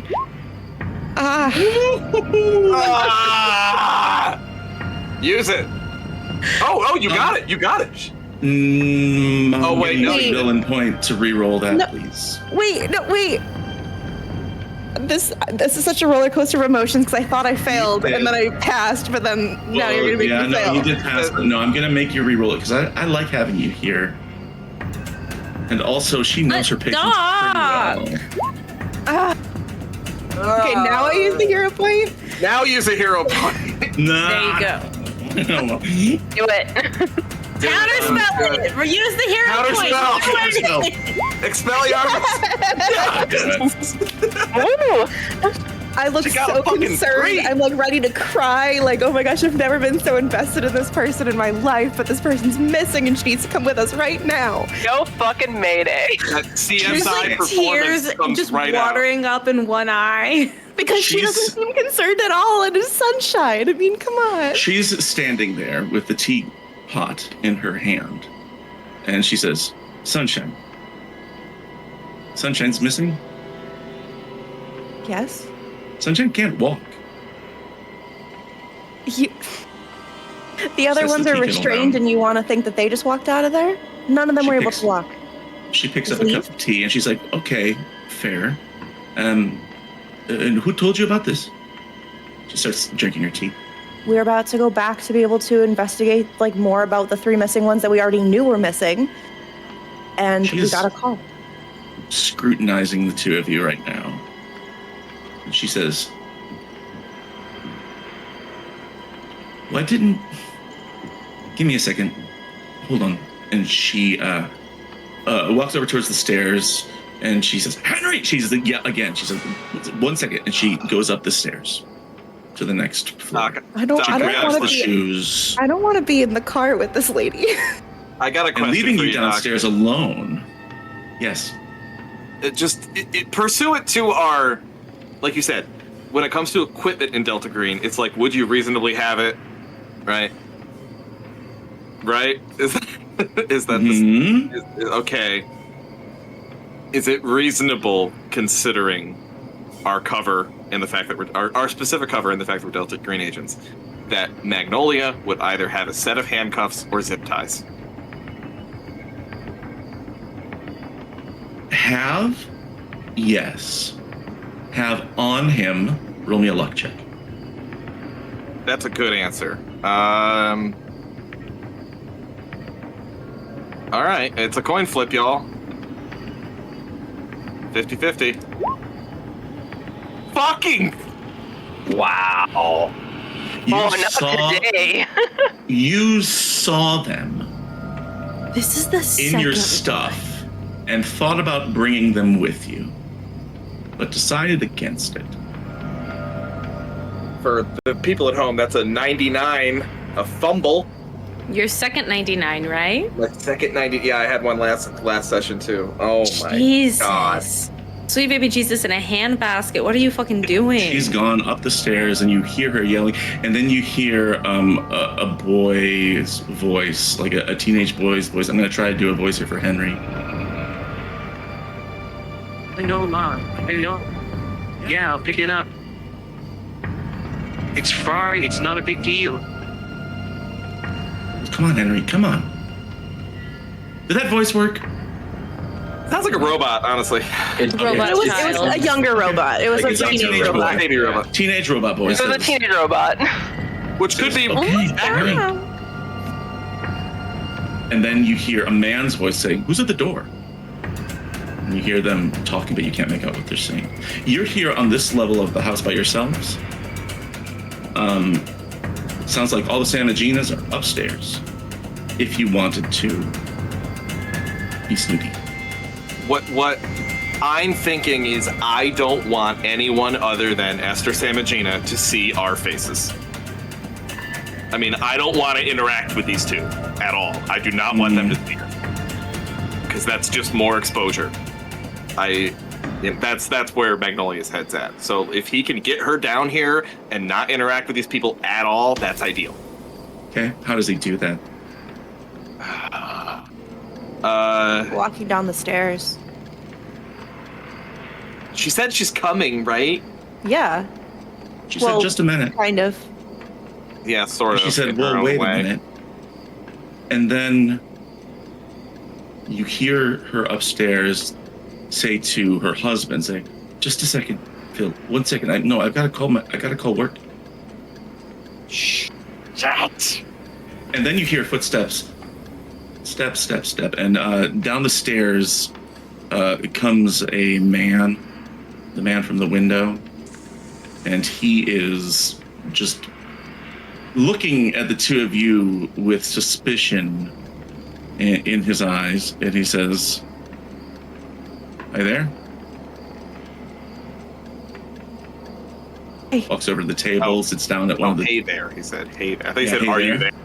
there? Are you there? No, he says, "Hi there."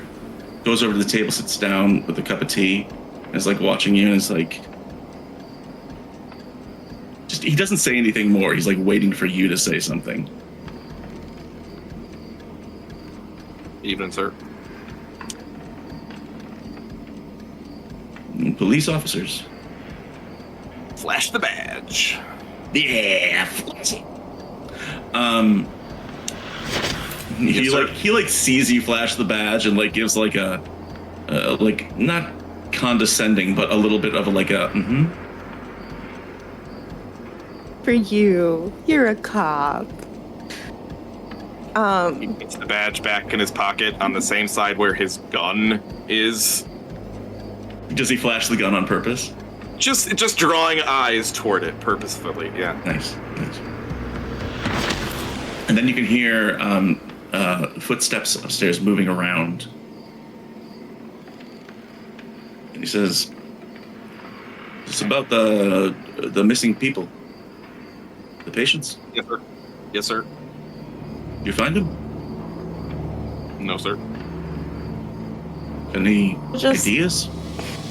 We should Yes, sir. just said we had a lead and we needed to ask her more questions about it. That's why we're here, sir. He takes one of those printed things out of the FedEx box that's on the table. Starts playing with it. Looks like a flyer of some kind.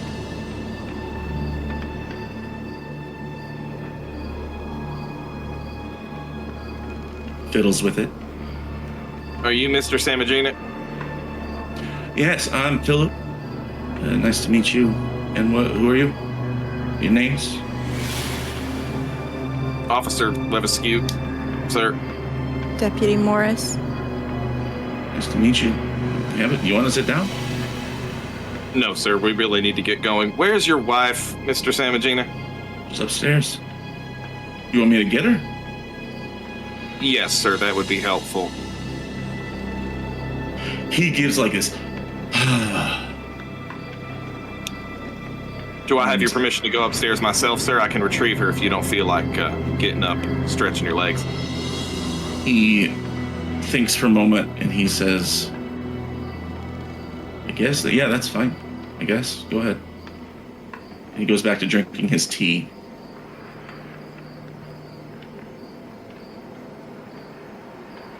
Wait here. Keep an eye on him. I'll be right back. Okay. And she'll kind of straighten up and just pretend to look at pictures on the wall. Are there Okay. pictures on the wall?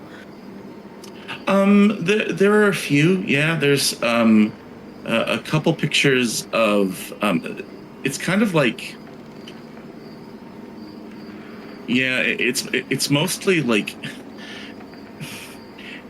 it's an open concept, right? But it feels crowded in here. It feels cramped, which is weird. And so even there's only a couple pictures on the wall, but it's mostly wall. And it sort of feels like there's not a lot of light coming in from the sunset outside. And it feels dark. But there's pictures. There's a picture of a young boy graduating from kindergarten in a fake graduation outfit, or a real graduation outfit, depending on how you look at it. Thing suspicious, just Yeah. There's a went wedding above and photo. beyond from that graduation to okay. Right. There's a wedding photo of a younger Esther and Philip together. And you take a look over it at that bin of paint cans over there. And the label is off of them, but it does have a very strong smell to it. It might be part of the stuff that you're smelling. And it looks like the bottom of these cans, whatever's in them, has congealed into a glossy, hard, thick substance at the very bottom of the cans. And on one of the cans, you see a little crumpled up Post-it note. I want to look at the Post-it note, but also what color is the congealed? Brown. Great. Brown and semi-translucent. Not very much. Am I able to get a look at the Post-it note without being really obvious about it? It could be stealth, could be search, whichever you'd prefer. My search is better than stealth. Yes. I'm rolling really well tonight. You are doing great, which is good. Which is good. One of us has to. Yeah, so it's like sort of it's sort of next to this roller and a tray that have that dark paste in it, that brownish paste at the bottom of it, but you can read it. And as you do like a casual look at it, it says, "For Sammy, pick up. FORSAMI, pick up." It's all crumpled. Oh, Samigina. Do you have said any SAMI, right? Do you have any forensics or painting? Painting? No, absolutely none in either. Okay. You don't know what this gunk is in there. Is there? Can I tell if there's anything that looks like that paint color anywhere in the general vicinity of where I am right now? You can start to check. Okay. Well, you know what? No. Stop. In your general vicinity, all you have to do is look around. Yeah. Right? The walls in this room are wood paneling. Does it look like wood finish? It does. Okay. The kitchen, it's kind of like a light blue. Okay. Not a match.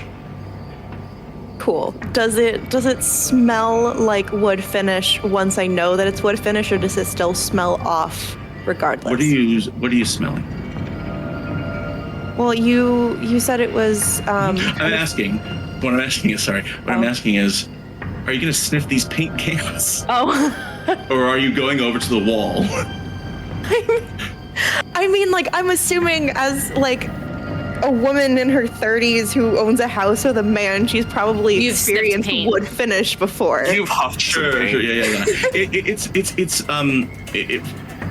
looks like wood, right? Mm-hmm. Whoa. But if you just sort of like casually like are near a wall and do a Just really admiring this picture on the wall right here. oh, my great picture. I wonder what it smells like. Yeah. How's this picture smell? You smell it. Is it a scratch and sniff? Feel free to do this stealthily if you want to do it a stealth sniff.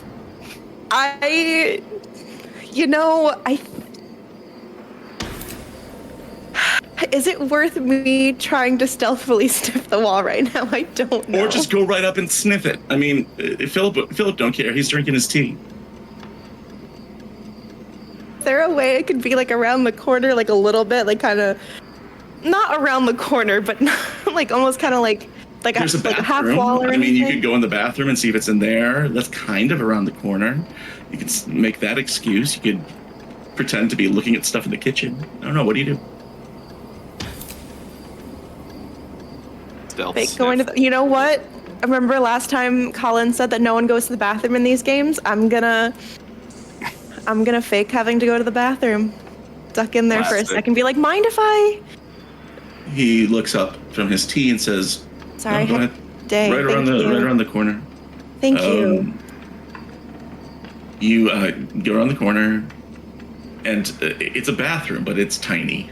Mhm. It's small. It has a toilet and a sink. It's a powder room. Wood paneling on the walls? Yes. It does have that same sort of wood finish to it. And there's this little cabinet under the sink. And that's it. So you close the door behind you, you're in there by yourself. Do you do some wall sniffing? What is happening? I'm going to take a few seconds, flush the toilet, and during that time, do my snooping. That's a move. Impossible That's a landscapes. power move. Like Impossible Landscapes, a game of strong narratives, crazy things that are happening, the Eldris, and sniffing walls. That's wall sniffing. I mean, seriously, what's somebody going to think if they hear me going through the walls in the bathroom? That's a loud sniff. If someone's That's gonna a hear real that. loud sniff. What weird motherfucker She's is doing up some against the investigation. bathroom door? It's No, called I investigation. don't want to I judge am you. That trying sounds to great. avoid having to roll a stealth check, okay? I got it, If I I got it, have I got it. reasonable doubt. Very fair. Mhm. It's called investigation, and then if any of you had a job, you know what it would be. You know what it would be like, okay? True. I'm the only one who knows what I'm doing here. So you do a Historians covert flush. are like geologists. They taste things. They You do a sniff. cover flush, The old cover flush. and you go over to one of the walls. Sorry, I don't mean to make light of this. It's a serious thing. And you're like, you sniff it, and yeah, it's been on here, and it's been brushed onto the wall. Some sort of like sticky, tacky finish that has dried and hardened onto the walls, and it's all over these walls in the bathroom and probably in the living room too. Let's go upstairs. Hey, Doc, real I go- quick, does my luck change at all from that fumble, or is it always 50-50? It's always 50. Yeah, that doesn't change. Luck and unknown are the only two that you don't improve. I see. Okay. You're on the third floor now of the building, the second floor of the SAMIGINA house.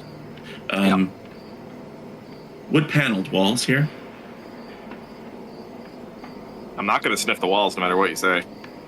And there's a rug on the floor that has this ancient marine blue shag. It's worn with a strip down the middle where people have walked over the years. And you see 3 doors up here. You can see it on your screen there. There's one to your left, there's one ahead to your right, and another one further down to your left. You don't see anyone.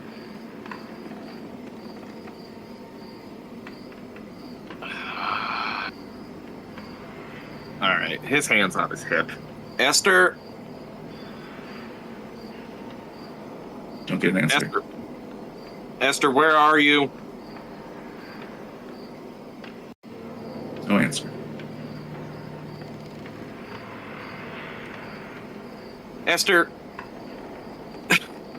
this is the state police and you are needed in connection with a missing person. I need you to show yourself right now. You hear Philip downstairs say, Esther, stop messing around. Yeah, He what he comes said. to the base of the stairs and he says, everything okay? So your wife is not being cooperative. I may have to take more extreme measures if she does not appear very, very soon. Oh, all right, hold on. And he sort of seems a little bit alarmed by that. And he says, she's probably in our bedroom, end of the hall. Maybe, but if she's not answering, maybe she's got headphones on or something like that. How would she have headphones? Esther! And he storms into the bedroom at the end of the hall. You go down to the end of the hall. Philip, you stay right there. And he puts his hands up as if to say, yep, gotcha, no problem. You stomp down the hallway. This is about the same time that there's, you hear a toilet flush downstairs. Fuck. But you don't hear someone sniffing anything. And you just open the door, and where the carpet was, now there's this like wood flooring here, a king-size bed in the middle of this bedroom, a dresser, and looks like there's a master bath further in. On the bed are 2 sets of clothing.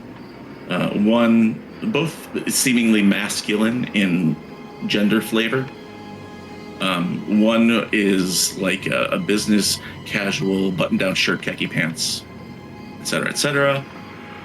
And one is like black jeans, a yellow hoodie, a Fetty Wap t-shirt, sneakers. But no people.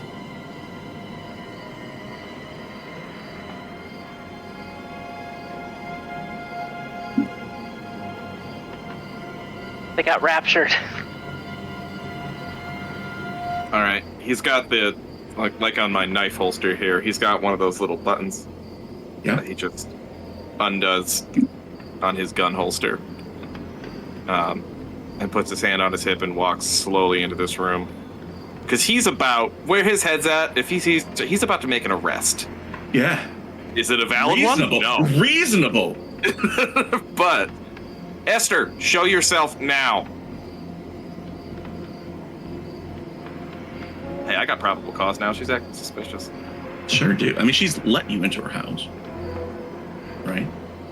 But there's a lot of strange circumvention going on here. You walk into the room. Yeah, he's cautious steps for sure. But Right, he is right. looking to be as if there's a role here, I don't know. But he's looking to be as intimidating as he possibly can right now. Persuasion. Yeah, persuasion would be great. Okay, great. Love that. Esther Samigina, front and center. And let's see how persuasive I can be. Helps when your character sheet's open. I have a 16 persuade. He's a scary boy. Okay, that's a 10. Hey! There you go. Still no answer. You look around the corner. That door to the master bath is shut. And you see a little bit of a thick blue towel sticking out from underneath the door. Oh, that's not good. That's never good. You could hear, even through the closed door, that there's a fan running inside, some sort of ventilation fan. All right, the gun is drawn, and he is putting his shoulder to the door, and pistol in one hand, and as he's like about to knock on the door, and he stops himself, reaches into his pocket, and pulls out the silencer and screws it onto the end of the barrel. Excellent. What is going on in his mind right now? What does he think is happening?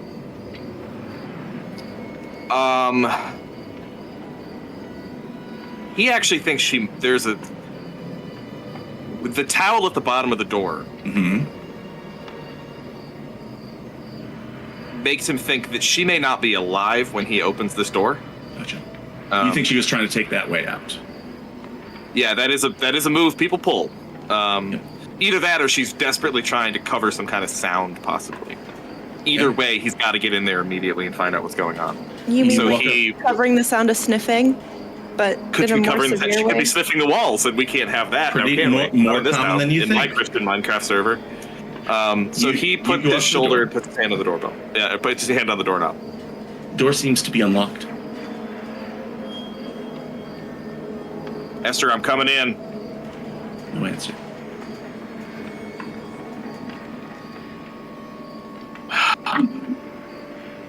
He's just... I think he's having a flashback, actually. He did this a lot. Like, this breach and clear. This is what fighting in Afghanistan is like. I mean, he did a lot of this going through, and in Iraq, this is what Fallujah was like. Make me a sanity check. Rolling. Okay. Is it Because that comes back. Okay. Is it possible that I would be able to hear him kind of escalating? You hear him stomping around upstairs and him yelling. I'm yelling. I mean, I am yelling. Okay. I might after I wash my hands make You got a hero point, Tony. upstairs. Okay, so you No, I'll wash take your the loss, hands, yeah. but hold that thought 1 second here, because I want to see Colin open this door. You take a point of sanity. Yeah, that flashes back. You take a point, sanity loss, and you reach down. And you open the door, and you are hit in the face with the smell of death. Not recent death, but rot and decay. And it's mixed with a chemical stench that almost paralyzes you. And you realize that weird flowery smell comes from some sort of mixture. And as you look in this room, the bathtub here is filled with dozens of industrial cleaning bottles. They're all open and emptied or partially spilled, and the liquid in the tub has congealed to a sick green color.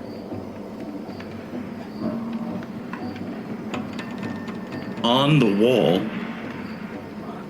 is a mirror, and on this mirror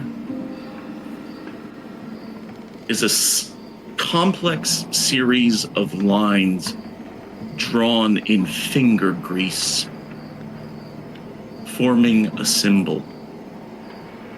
Oh, God.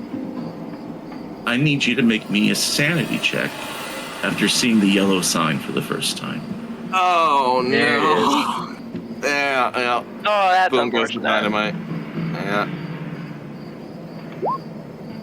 That's a failure. You hate to see it, literally. Yep. You take, let me just really quick, grab my dice with me. Sure, I succeeded You the take- useless persuasion check, but damn. You take 3 points of sanity loss. Oofa doofa. And not only that, Oh. you are compelled to share this with Mayday. She needs to come up and see this thing. I also should have made you do that sanity check at a -20 because of the smell matter. in this room.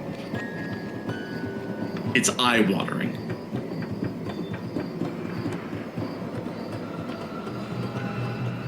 Made that. Oh. So Mayday, you're coming out of the bathroom, and you don't see Philip.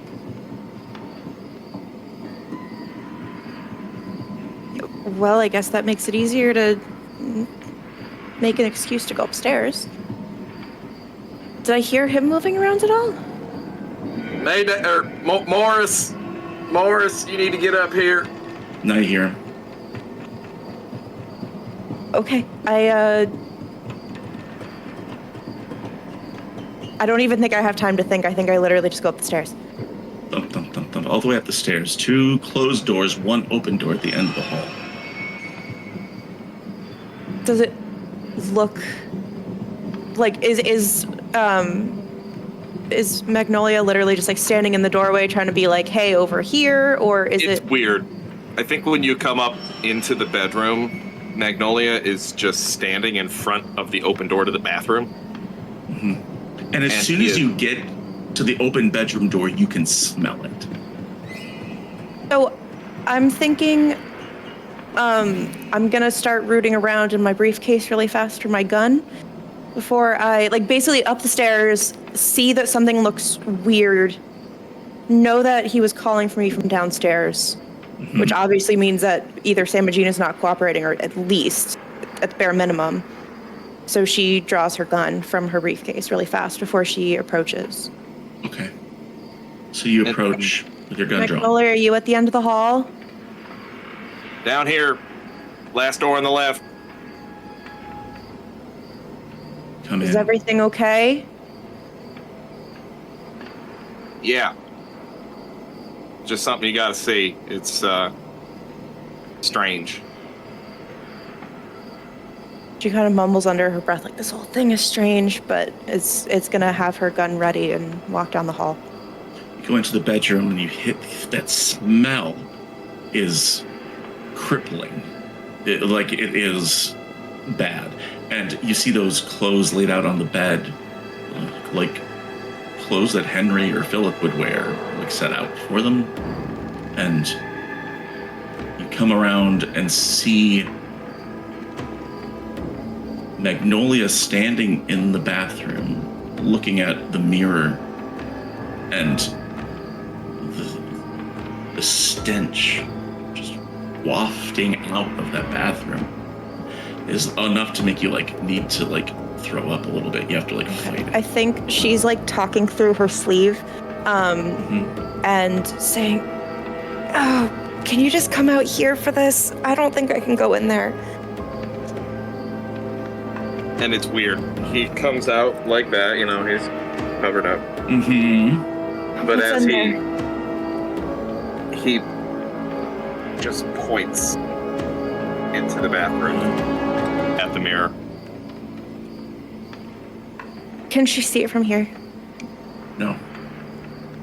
Is he even pointing at, like, is he pointing like through the wall at it, or is he literally like able to have a clear line of sight to pointing point at at the it? door, right? Yeah. Pointing around the corner. I'm standing in the bathroom door, just pointing.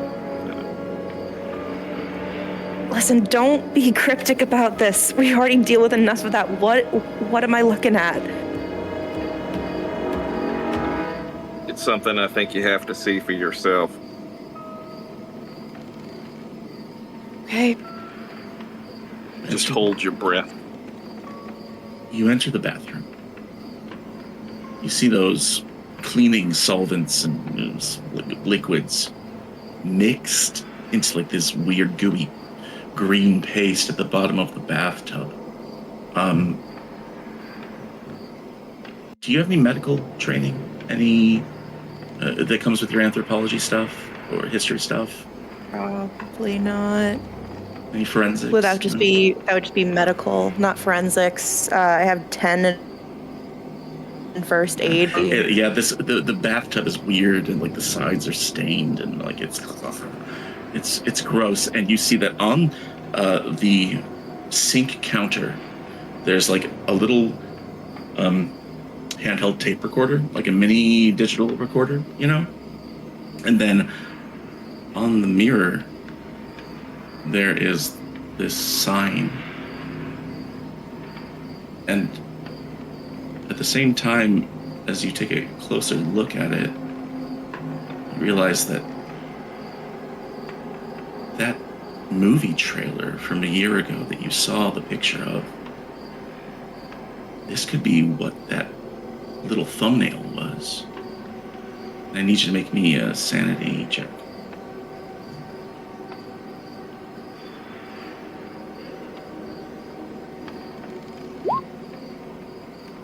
Okay, I pass. Well, look at you. You're fine. And not only that, but you're starting to feel a little bit worried about Magnolia, maybe? Okay. Yeah, I think she'll basically, with the smell and everything, she'll have almost like an analytical view of like, oh, that must be the thing, and like not really take into account like what the thing must mean, kind of thing. So like she'll see the sign, she'll be like, oh, that like clicks into place, and then realize that the stench is too much and try to. Before I leave, is the tape recorder like covered in anything? No. It's not gross. It's just a tape recorder. I don't want to grab it. I know it's a bad idea, but I feel like Mayday would grab it. She grabs it, puts it in the briefcase. And then the both of you hear something. And it starts quietly, and then starts to get louder and louder. Maybe you smell it first. It's hard for it to cut through. It sounds like something's on fire. Okay, We knew a firefighter. I just need chat to know that I literally was talking about in the Discord about how the gloopy finish on all the walls would probably go up in flames really fast.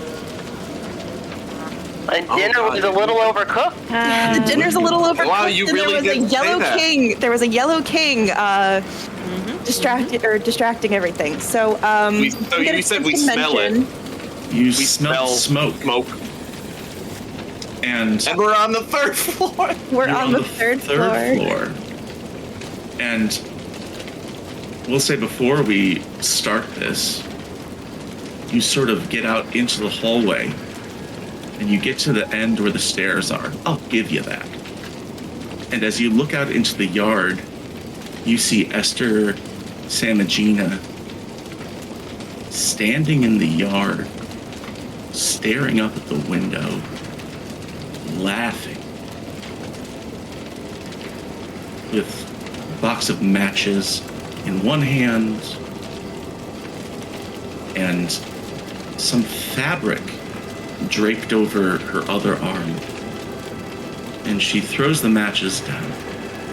She takes this cloak and puts it around her shoulders. And as a bizarre magic trick, her body changes. And standing there is a 15-year-old boy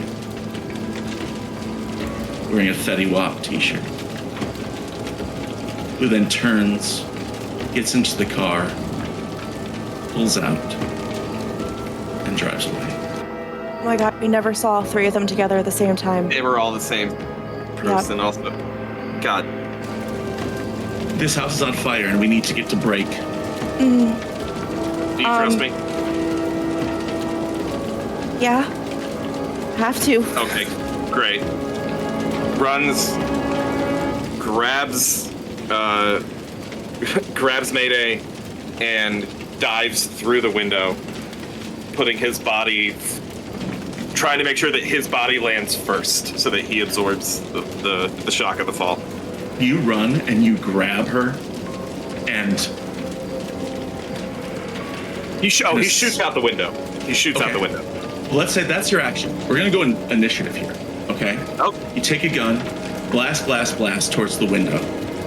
And just as that happens, you see this orange-red light bloom from the downstairs.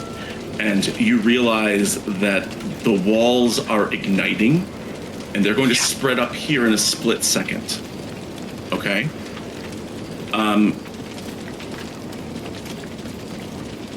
That is the house's turn.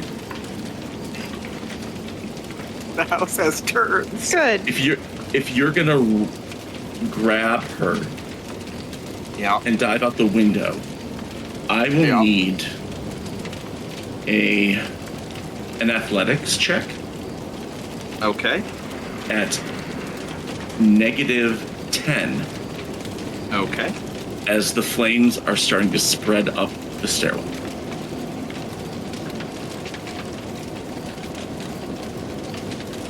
Still don't know how to do this. There's like an option to do custom percentage, but at -10. Yeah. Oh, okay. Here we one. go. -10. All right. So yeah, shoots out the window, grabs, jumps, and then he's gonna try to use his beefy body to. Oh, you son of a bitch! You grab her, and you run toward the window. But as you start to get closer, the smoke blinds you, and you have trouble even finding the window. Mayday, do you do anything on this turn?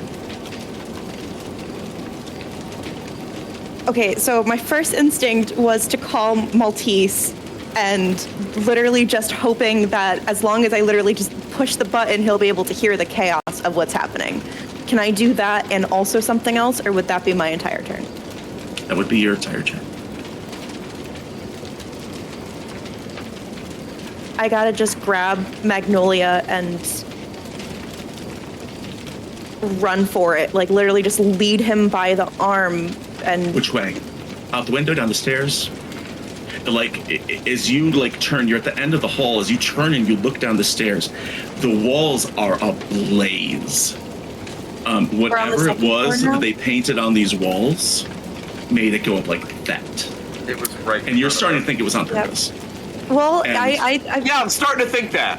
So literally what was going through my head when I was in the bathroom, when you said it's such an enclosed space, I was literally sitting there thinking, am I going to pass out from the fumes of whatever this is? That was my concern at the time. Not on this turn. Yeah. we're on the second floor now, or are we still on the third? You're on this. The third technically, but the second floor of the SAMIGINA house. Yes. Remember, there is one level below you, but there's also like a roof that sticks out in front, like a porch roof. Oh, okay. So it wouldn't be flat. You wouldn't fall 2 stories. You just fall 1, roll off, and fall again. Roll. Okay. Yeah. Going towards the window then. Do you want to make me a dodge roll or to avoid the fire, or do you want to make me an athletics roll to dive through the window? Athletics is 33 and dodge is 30. So I guess we're going to try to jump through a window. Oh my gosh, let me put on some more exciting music. Let's go. That's a failure. That's a hot one. You go to like bust up against there, and the window cracks, but it's not giving out. It looks like whatever kind of glass they're using is pretty strong. Not so strong that you won't be able to bust it out, but you'll have to try again. The bullets didn't work? The bullets left like holes, but it looks like they're double paned. So it's not a complete shatter just yet. And at the end of this turn, both of you take 1 point of damage. Hit points damage from smoke inhalation. We're gonna die in a fire, and there's literally a fireman in our party. Yeah. At the beginning of this next turn, the house is a fireball. I am going to... Okay, go ahead. If you're going to try and find your way out, I'm going to need a search roll first to see your way through the smoke. Oh my god! Yeah. Hey, chat, they're dying out here if there's any hero points lying around. Anybody got some hero points? Anybody got some so I don't die in a fucking fire? Thank you! Oh! You beat me to it by like 1 second. Thank you, my homie. Cyber hero point. Alright, from Cyber.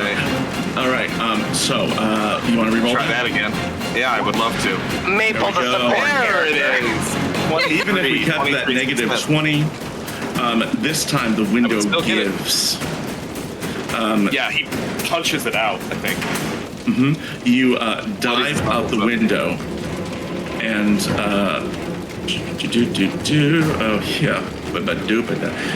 you then are going to take fall. Is it just you, or do you have? Because my plan was with you. Yeah, I'll do an athletics or whatever. My plan was to take Mayday with me and get us both out of here. Okay. All right. Mayday, I'd like a dodge for you to see if you can get through this window without taking more damage than you otherwise would. Nope. Okay. Nope. Magnolia, you take 3 points of falling damage as you bust through this window and slam onto the roof. And you immediately realize that this roof is not far behind the rest of the house. Mayday, you take 6 points of damage as you dive through the window and it slashes you, like the glass cuts you across the face, and then you slam into the roof. Which is on fire. Which is about to be on fire, yeah. At this next turn, which is right now, the roof catches fire, and it is burning. So, first of all, from just the heat,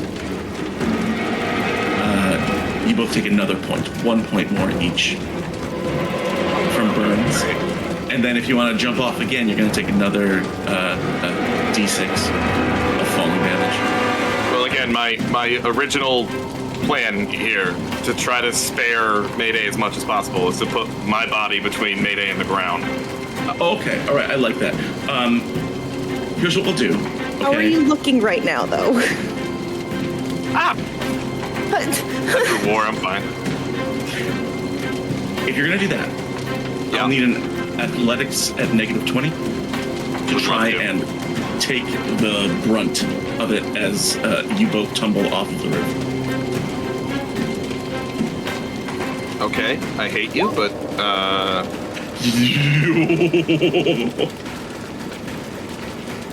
That is a failure by 6. You're both going to take it. You know, I said D6. I think this time it's D4 because you're landing on the grass this time. Which is not on fire. No. But you are unable to stop Mayday from taking that. Mayday, you take 3 points more as you land on your, like, elbow. Hey, so what's the rule about character death in Delta Green? Are you at 0? Mm-hmm. Okay.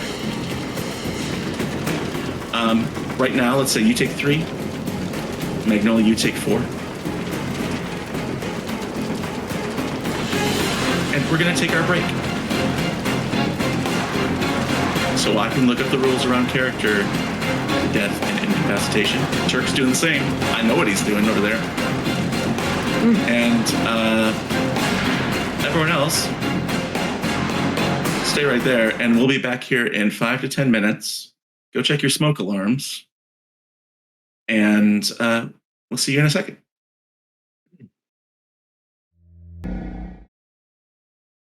Welcome back to Murder Town. We're we're playing Impossible Landscapes. I am your handler, Doc Rimbo. 2 of our agents just jumped out of a burning building, and we double-checked the math.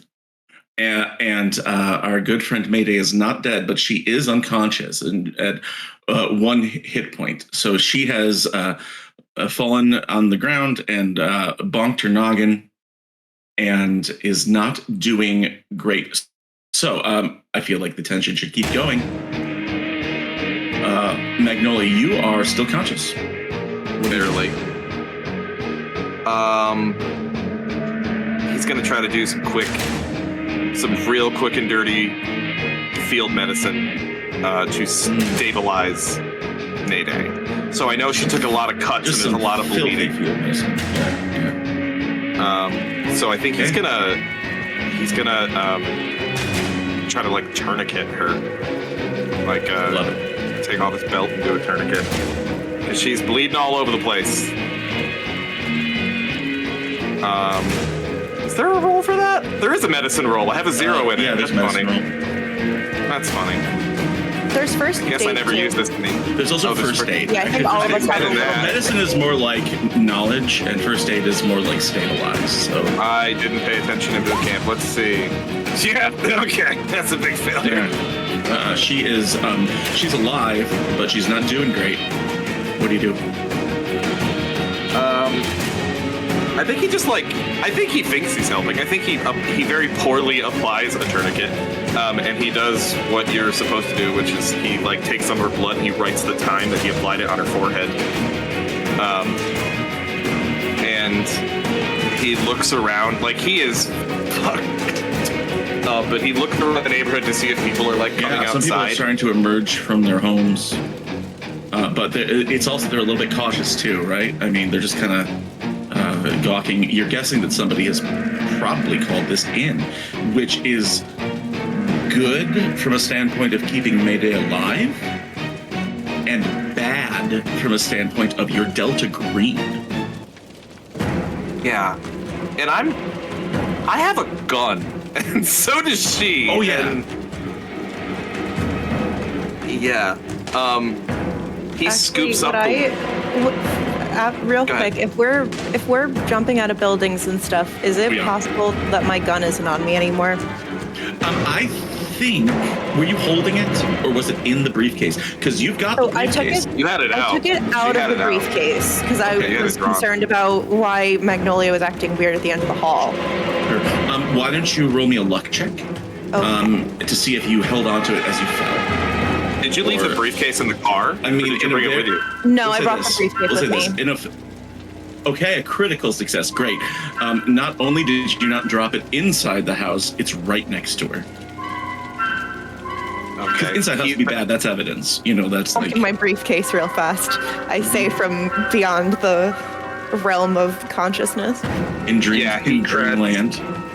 He grabs her briefcase, pops it open, throws her pistol in, throws his pistol in, and slams it shut. The recorder's in there too.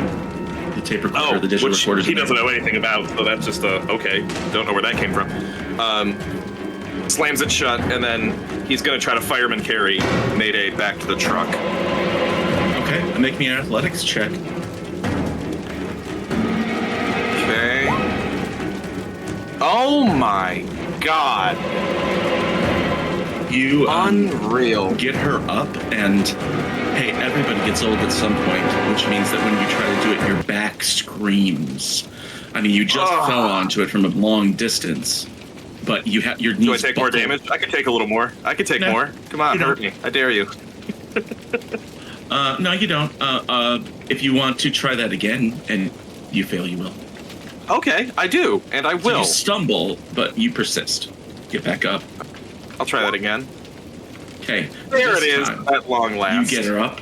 Your knees lock in place. Not lock, but you know that you stand steady, and you can get her over to the car, to the truck, and get her into the passenger seat. Yeah, he has all kinds of damage that he is not letting himself feel right now. The adrenaline is so high. Absolutely. He is burned, he is cut, he is battered, he is bruised. He's probably got some broken ribs. You saw the yellow sign. I saw the yellow sign, so there's some mental strain going on as well. And he picks her up, and like I think over the sound of the fire, even over that, because this thing is fucking in fireman speak. This is fully involved. I mean, fires go fast. Yeah, but this thing went. But this one especially. This is an inferno. Yeah, this has accelerant. So that thing is roaring, and even over that, I think the entire neighborhood hears the as he hoists her and screams in pain, but gets her back to the truck, opens the side of the door, opens the passenger side door, and just lays her in as best he can. Slams the door. Please buckle her seatbelt. Of course, yes.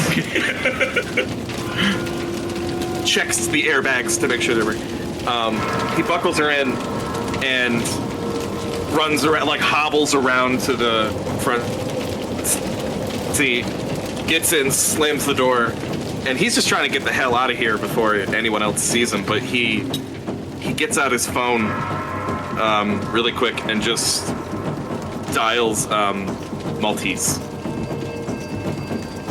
Maltese, the phone rings. Oh. Hey, buddy. Mayday, or not Mayday. Margin looks at her phone because, like, you were just texting me. What the fuck? 52 Crockett Avenue. If I don't make it back there in 5 minutes, that's where we are. Yo, no. Big Stay fire. Pull up a block or something. Don't go too far. Oh. I got it. And I think he's like hearing sirens at this point. Yeah, I think that Maltese would hear too. Maltese, you hear a whole looking ladder coming through the phone. Just stay there. Stay low. You can hear through the phone, Maltese, the engine start in the truck, roar to life, and you can hear it peel out as he slams on the gas, and then almost immediately falls unconscious. And his vision goes to black. So does ours. And we're back in the hotel room. And actually, that's Colin has to bounce a little bit early, so that's a wrap on Colin this week. Can't wait to describe what people see, Colin. But good night, we're everybody. Back. Good night, buddy. Love you. My star for you tonight was that you survived and tried to save my life best you could. I tried. Big star for me. Yeah, thank you. All right, good night, everybody. Love you all. See you in a few. Bye, Colin. We're back in the Stone Motel. It is currently 6:45 p.m. Maltese, you just got this call. What do you do? This is your time to shine, homeboy. Yeah, I don't have my car.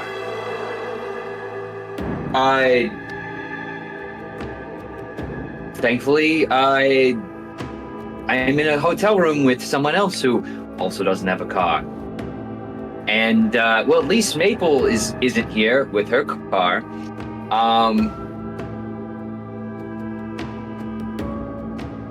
Meet that morning. Did I potentially drive my car to the motel?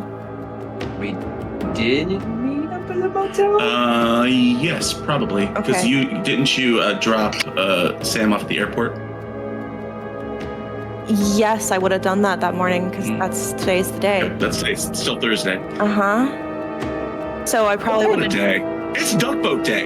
It's Still duck boat day. It's still I'm duck gonna- boat day. And then I'm gonna also make a long general day. assertion Not this that day. the keys to this vehicle are still on your wait. person.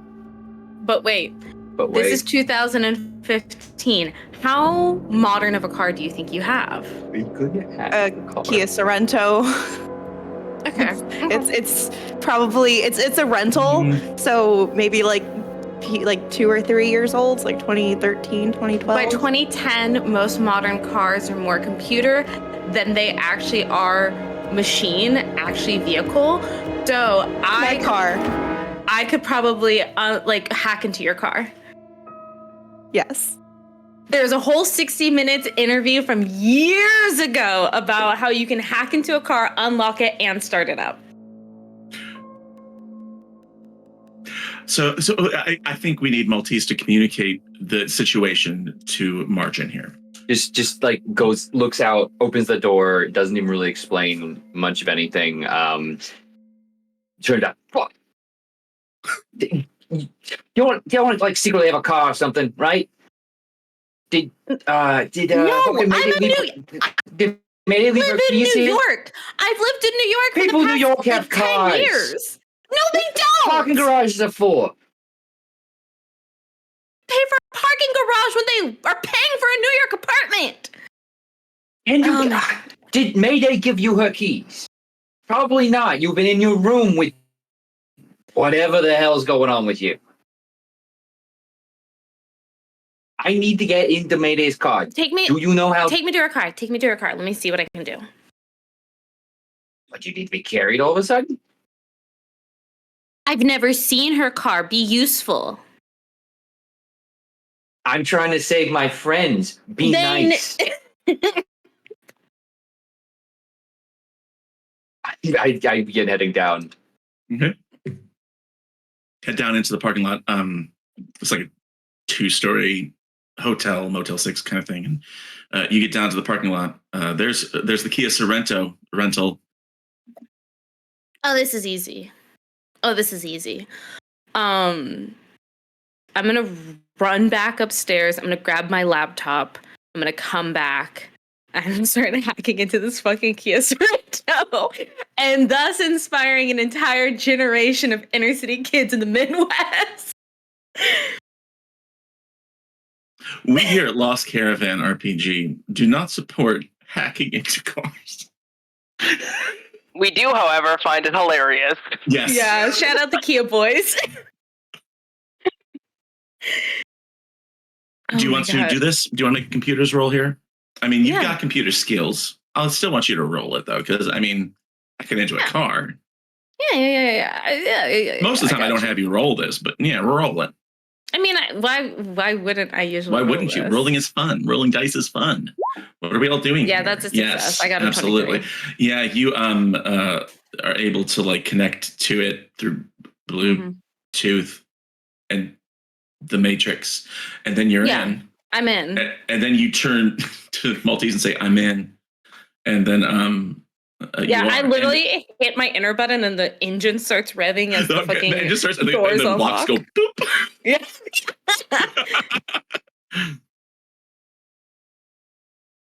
Get in.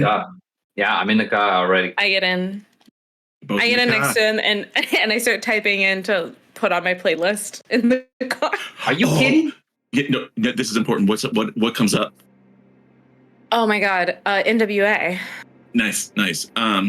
So, which is not problematic because I have the whitest boy behind the wheel, but it's fine. You drive out of the motel parking lot. No rolls necessary. I mean, you can get there pretty quick. But on the way there, Margin, your phone rings, and it's your assistant. Why is Colin rolling? Colin, get out of here! He's rolling improvements. Yeah, he's rolling to improve his fails.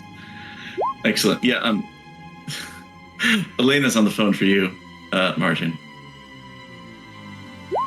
I pick up. Hello? She says, "Oh, good. Hi. So I don't know what you did, but the publisher's happy." What? The publisher. They. I'm sorry, Turk. Was that car noises? Yeah, I'm driving fast. I mean, it's not barking, but pretty good. She says the publisher's Ostrich called me and said that you had some sort of I don't know, representation. Called them to renegotiate your contract, and they're giving you an advance, like a bigger advance than you had before on the next book. How much? You know, it's fine. It's fine. Oh, okay. I mean, I got the paperwork here. I can send you a digital copy if you want. And, Yes, please. if you want to sign it, but I mean, it's generous. I didn't even know you had a law firm. Well, and what author nowadays doesn't have a law firm? You know, people are always trying to cancel you on social media. I've been and people watering are always... your plants. Thank you. You're welcome. How's Okay. Pookie? Okay. Loose stool. And but it's okay. I've just started. I sort of moved into your place, not like in your bed. I just brought a sleeping bag. I've been sleeping on the floor, You can sleep so I wherever can you watch want, I don't Pookie. care. And, okay, great. Okay, well have fun. Thank you. Bye. She hangs up. Yeah, I just kind of sit back, like trying to digest everything. And it's probably like a little bit unnerving, I'm gonna say, to be around this energy, because like very obviously we are rushing towards our friends who are in an emergency, and I think that Margin is dissociating in a way that is completely removed from that. So. And just to be clear for everyone following along at home, like this is you don't have a law. I don't have a law. You don't have representation. I don't have a representation. And I don't know what I got an advance on. Like, yeah. I haven't been writing. I've been doing this investigation. Right, so. exactly. Yeah. But you sit there and you sort of zone out. Maltese, you make it to this address in like 10 minutes. You're flying. Even without a woo-woo light, you are like you make great time. You pull up and you see it. I mean, 5 minutes before you get there, you see this tower of black smoke from this residential neighborhood. And I mean, I recognize that as a fairly significant, like, chemical induced fire. Yeah, no roll necessary. Absolutely. I think that you would know exactly what's going on. There's some sort of accelerant involved. But it looks like it's one property. Maybe it's, but it could spread if people aren't careful. And I think that you can see the sirens as you pull down the street, and there are 3 fire trucks parked out in front of the place. There is a paramedic. And as you pull up, you see your truck, and it is smashed into a telephone pole. Airbags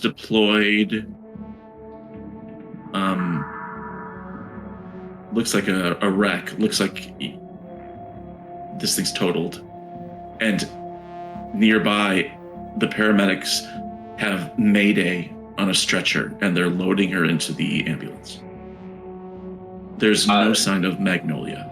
I'm pulling myself out and moving over towards the stretcher, just full bore, like the authoritative step of someone who knows exactly how to handle a scene like this. Right. If you want to do this authoritatively, I'm panic running behind him. I need a roll. A persuade or art firefighter. I don't know. Like, what do you think what would you roll? That's a good question. Let me look over what I got. Big macho boy. I don't know if that's a skill you have. That actually is under my science. Big macho boy. No, but if you wanted to roll persuade, I would let you do it at a plus 20. I mean, I take a persuade plus 20. The only thing I could think of was like literally just charisma times 5 in my brain. But totally fine. Persuade plus 20. Yeah, I think persuade plus 20 is fun. I'm gonna, because he's immediately walking. You are kidding me. A 68, and so close, but also really close to 69, which is the best possible roll. One of the firefighters sort of stops you and gets like, "Hey, what? Hey, this is a after fire scene." Second person in that car. Where are they? Sorry. There were 2 people in that car. You got one on a stretcher. Where's the other one? How do you know that there were 2 people in that car? They called because they're our friends. Okay. All right. When we got here, there was only the woman in the passenger seat. I don't know. What do you? Both airbags are deployed. And she was in the passenger seat. Yeah. Hey! You don't gotta yell at me, boss. I mean, like, I get it. There's somebody missing. He must have stumbled away. Maybe he hit his head or something. Or she. Or they. I appreciate you doing that. However, I got a nephew who's non-binary. I guess he's not my nephew. Great. He's my nibbling. I turn around. So much. I turn around and look at Margin. You get in that truck with her. If not, you follow her all the way to the hospital. Okay? You make sure she's okay. I just push my way into the truck. Into the ambulance. They don't even stop you. Mm-hmm. Yeah. As we've already learned, we learned in episode 1 of this season, we don't fuck with Margin. And she. I do make a point to like sit next to her and just, in the most convincing way I can, just May, can you hear me? She doesn't really give a response, and the paramedics are like, she's inhaled a lot of smoke. I mean, she's stable, but everybody knows when somebody is ill, you speak to the spirit, and I take her hand, and I'm like, May. Both paramedics look at you.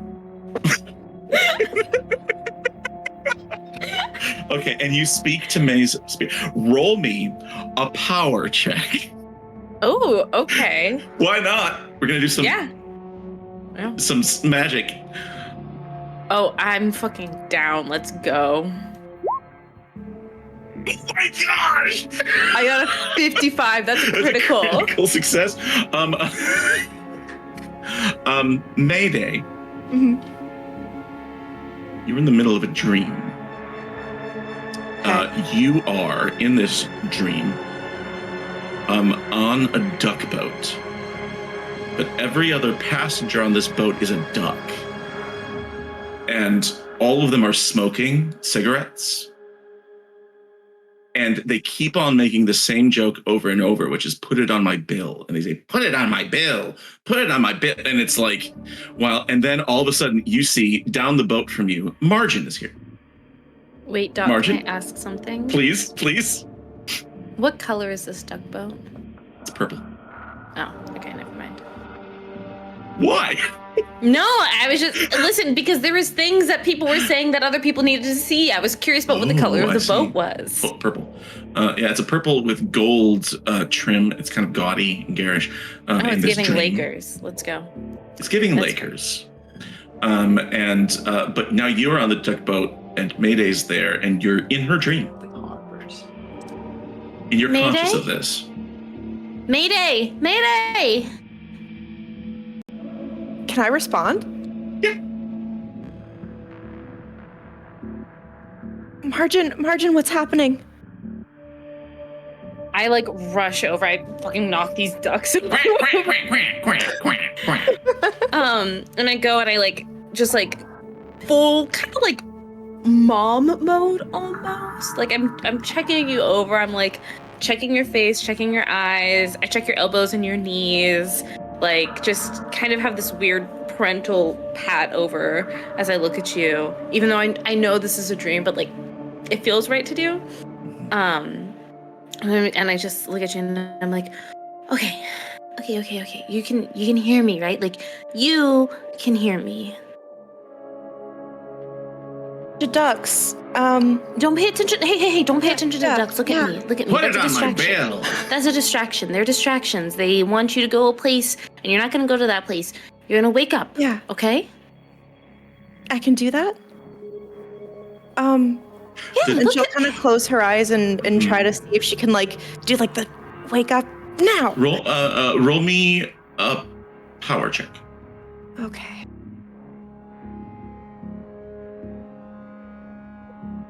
She's rolling it right now. Success. You close your eyes and try to say, this is a dream. I have the power to wake up. You know, I can wake up anytime. And you start to cough on all the cigarette smoke from these fucking ducks. And as you're like looking around and your eyes are watering, there's somebody behind the keel, like driving the boat at the stern, and it's Adam. It's your brother. And he looks back and he says, "Thelma, this is the job I've always wanted."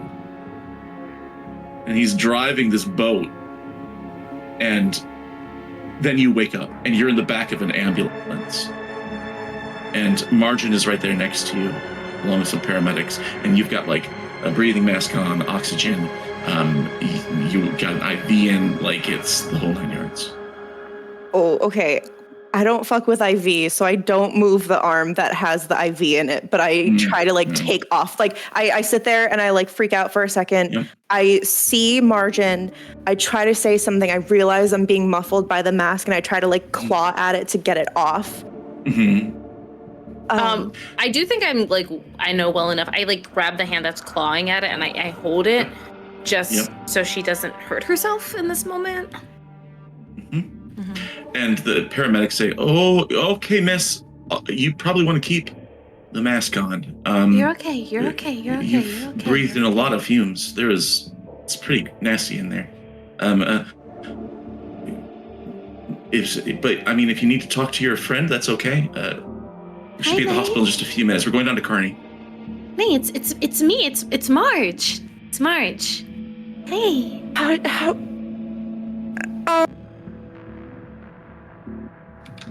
I don't know if this is real.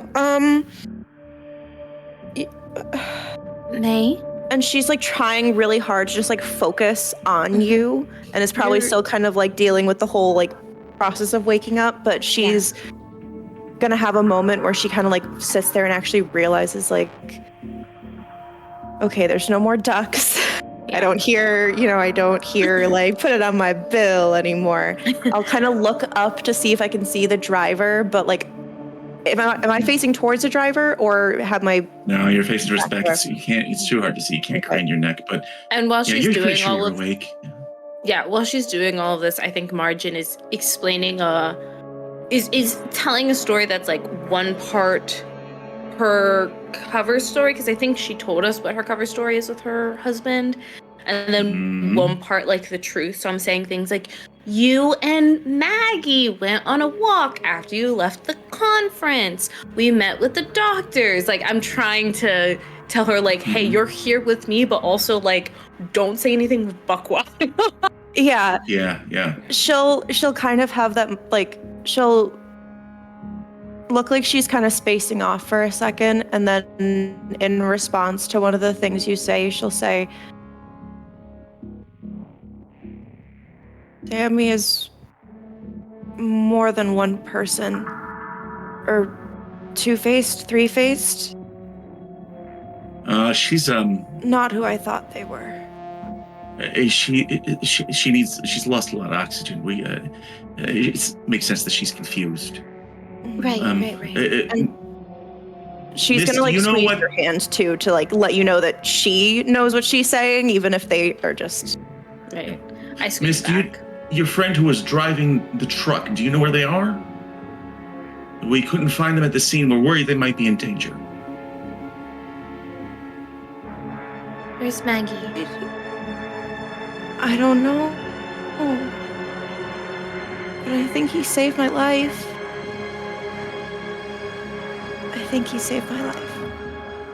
Let's go back to Maltese. Maltese, they take off. What are you doing here? I am trying to find out where the hell Magnolia went. Yeah, that makes sense. How do you do so?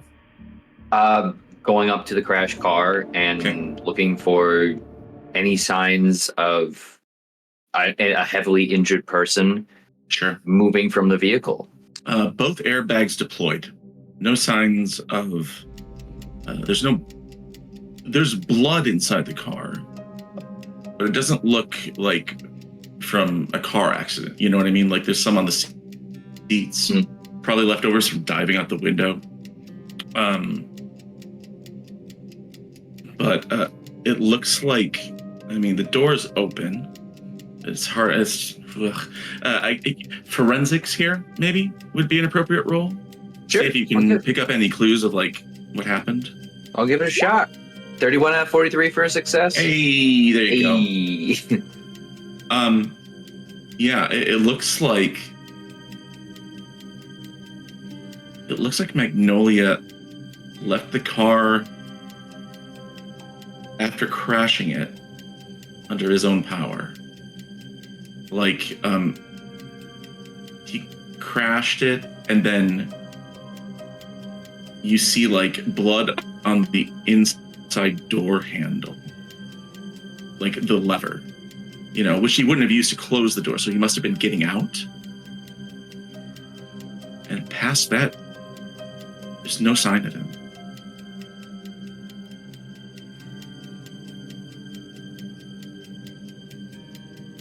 I honestly refuse to believe that he just decided to develop the ability to fly or apparate into a different area. To believe whatever you want. Yeah. And I want to go looking around the street, under the streetlights, looking for any signs of where he could have gone off to.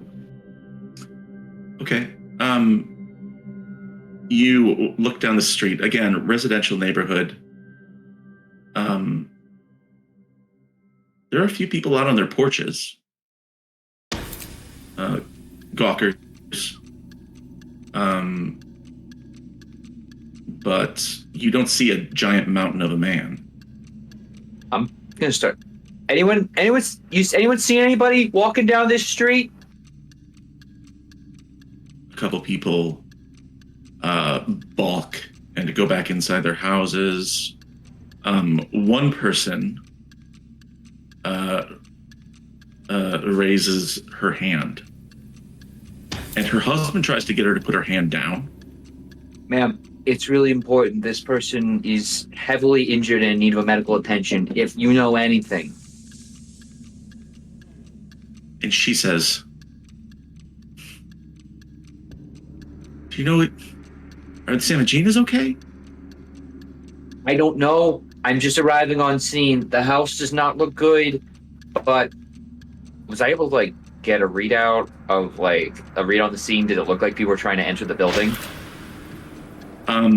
It looks like at this point they're just trying to keep it from spreading to nearby buildings.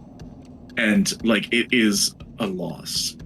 There's no going inside. It's just it's a death trap in there. But I didn't see anyone else being moved about, no other bodies. No other injured peoples. Yeah.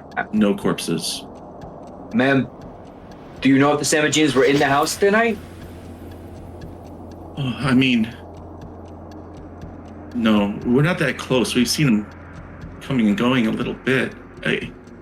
Then tonight, I mean, we heard the fire, and we saw there were some people on the lawn, a woman and a big guy, and they got to that truck. Okay. Then the big man got out, correct? Yeah. Yeah, he got out, and I don't know. I think he wandered down one of the back alleys. I think I saw a car pull up, and I think he got inside. But I mean, there's been a lot going on. No, ma'am. It's very possible you saw that was accurate. What kind of car did it look like? Oh, I don't know. It was really far away. There was a Ford Focus, I think. It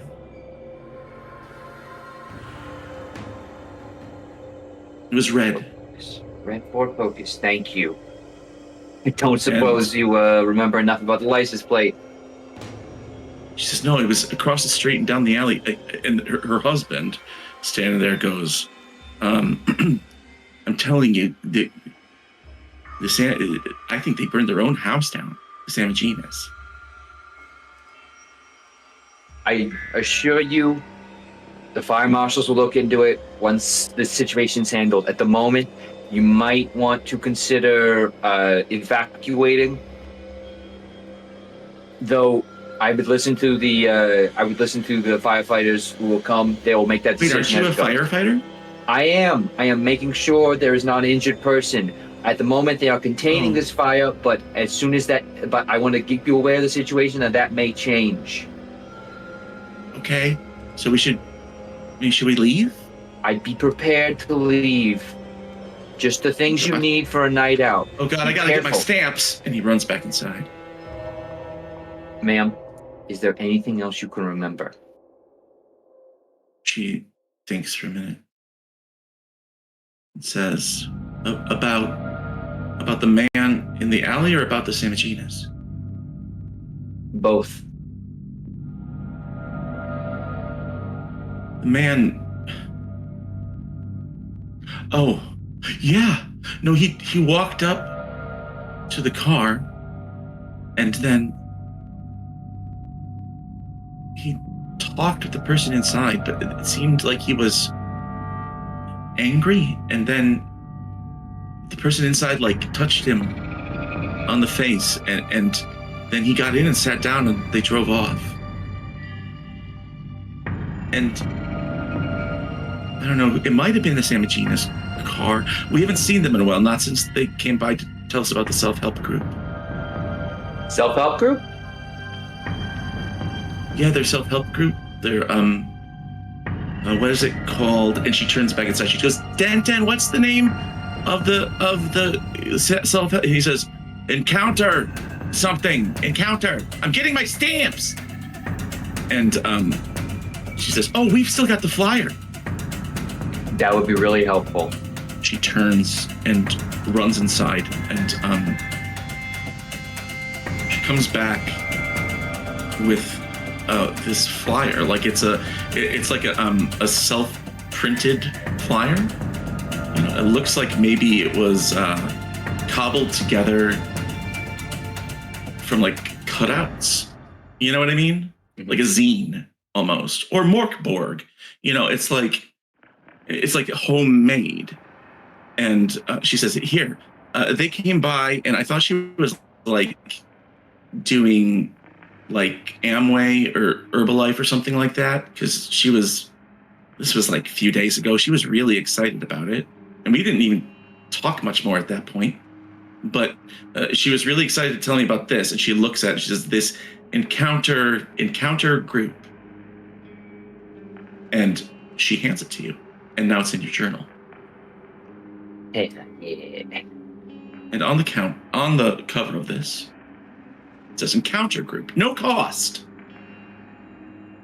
Find the answer to life's questions in a no-judgment group environment.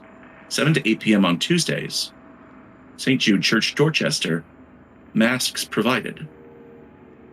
And then there's this hand-drawn symbol on the right-hand side, which is curious. So I need Maltese to make me a sanity check. I guess if you're gonna really make me, of course it's a failure. This is important. You should tell it to the rest of the team. You should make sure they've seen this. And then there's this writing below it. And it says, tireless heroes explore, knowing infinite night grants comfort on moonlit, endless seas. She says, you can keep that. We'll never go to that thing. Good. Yeah. I should put this into evidence. Okay. I gotta go help my husband with his stamp collection. Of course. And you be safe. Yeah. Yeah, you too, Doctor? Just a firefighter, ma'am. Okay, all right. She goes. You have a great night, though. And he'll.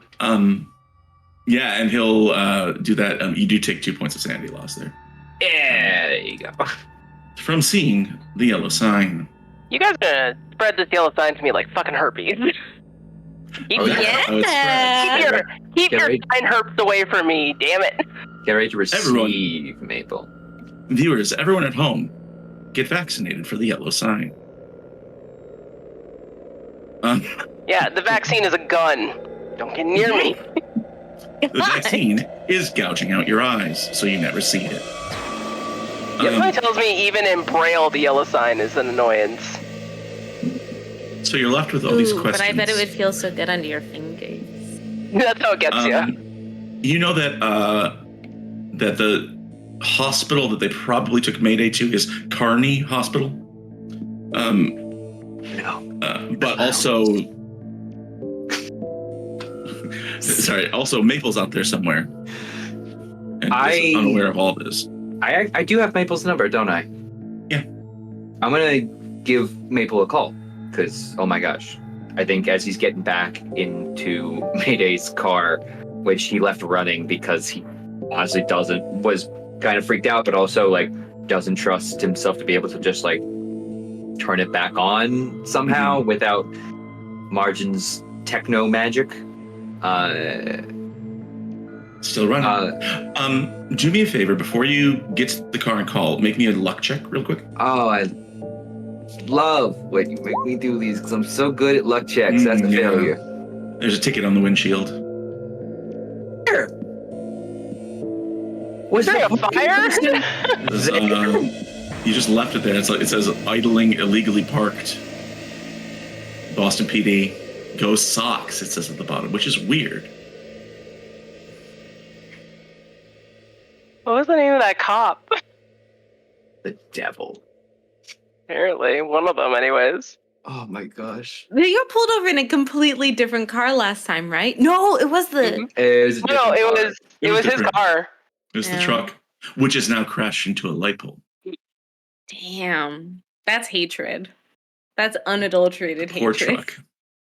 Do you call her up? I call and I'll fold up the ticket and toss it in the cup holder. Excellent. Okay, you call up Maple. Your phone's ringing. 7 p.m. Okay. All right. What's up? Maple, it's not good. How not good we're talking about? Mayday's on a fucking stretcher heading towards Connie with Margin, so should be fine, hopefully. But I have no idea where in the hell Mac went off to. They were off following after the SAMIGINA? Yeah, and now the SAMIGINA house is going to burn down. I mean, I don't want to call it early, but short of a miracle rainstorm, I'm going to guess we're going to be dealing with cinders. This house was set to burn. That's all I can say for right now. Maybe I can pull a few strings later and get an actual report from a fire marshal, but I've seen enough chemical propellant fires. Not surprised, honestly. Half of the encounters I've had with weird shit has ended up in fire. And half of those was because of me. All right, yeah, but we're still missing Mag.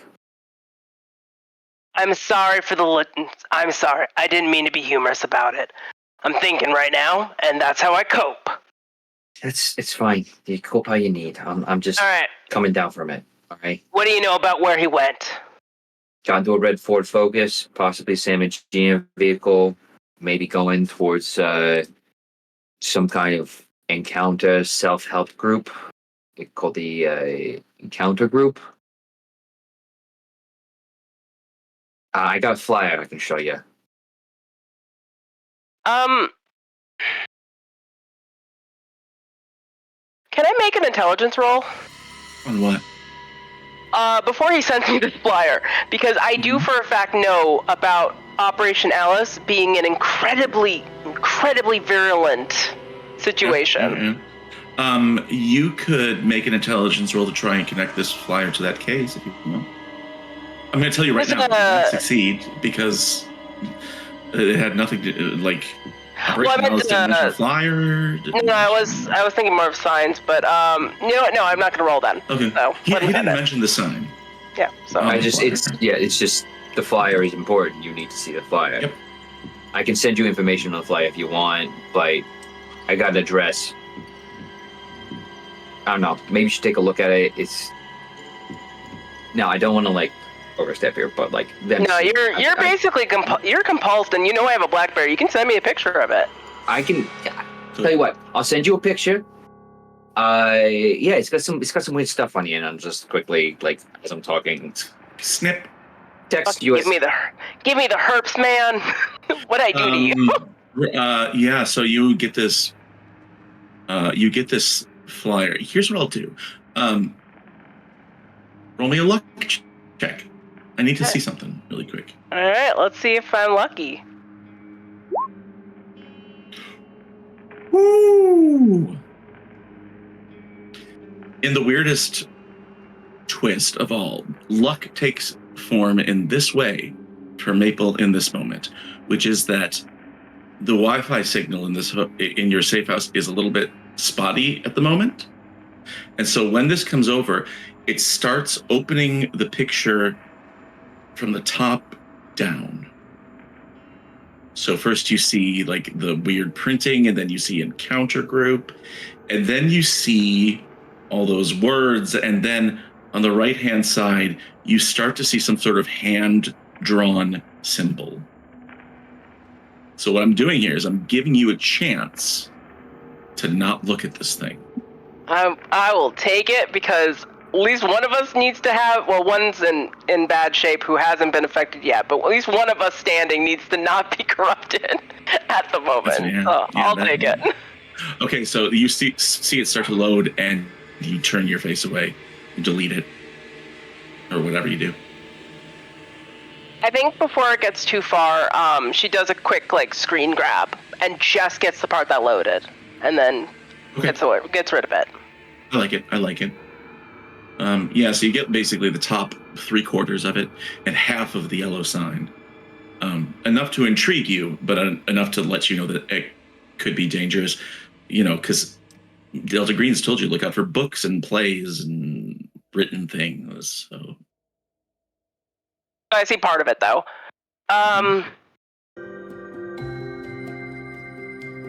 Maltese, do me a favor.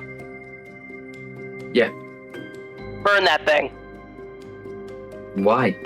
It's our lead. I got what I need from it. You took a picture, burn it. And delete the picture from your phone. I don't... I mean... Hey, listen. Have I ever led you astray? No, but... Alright. Thank you. I gotta...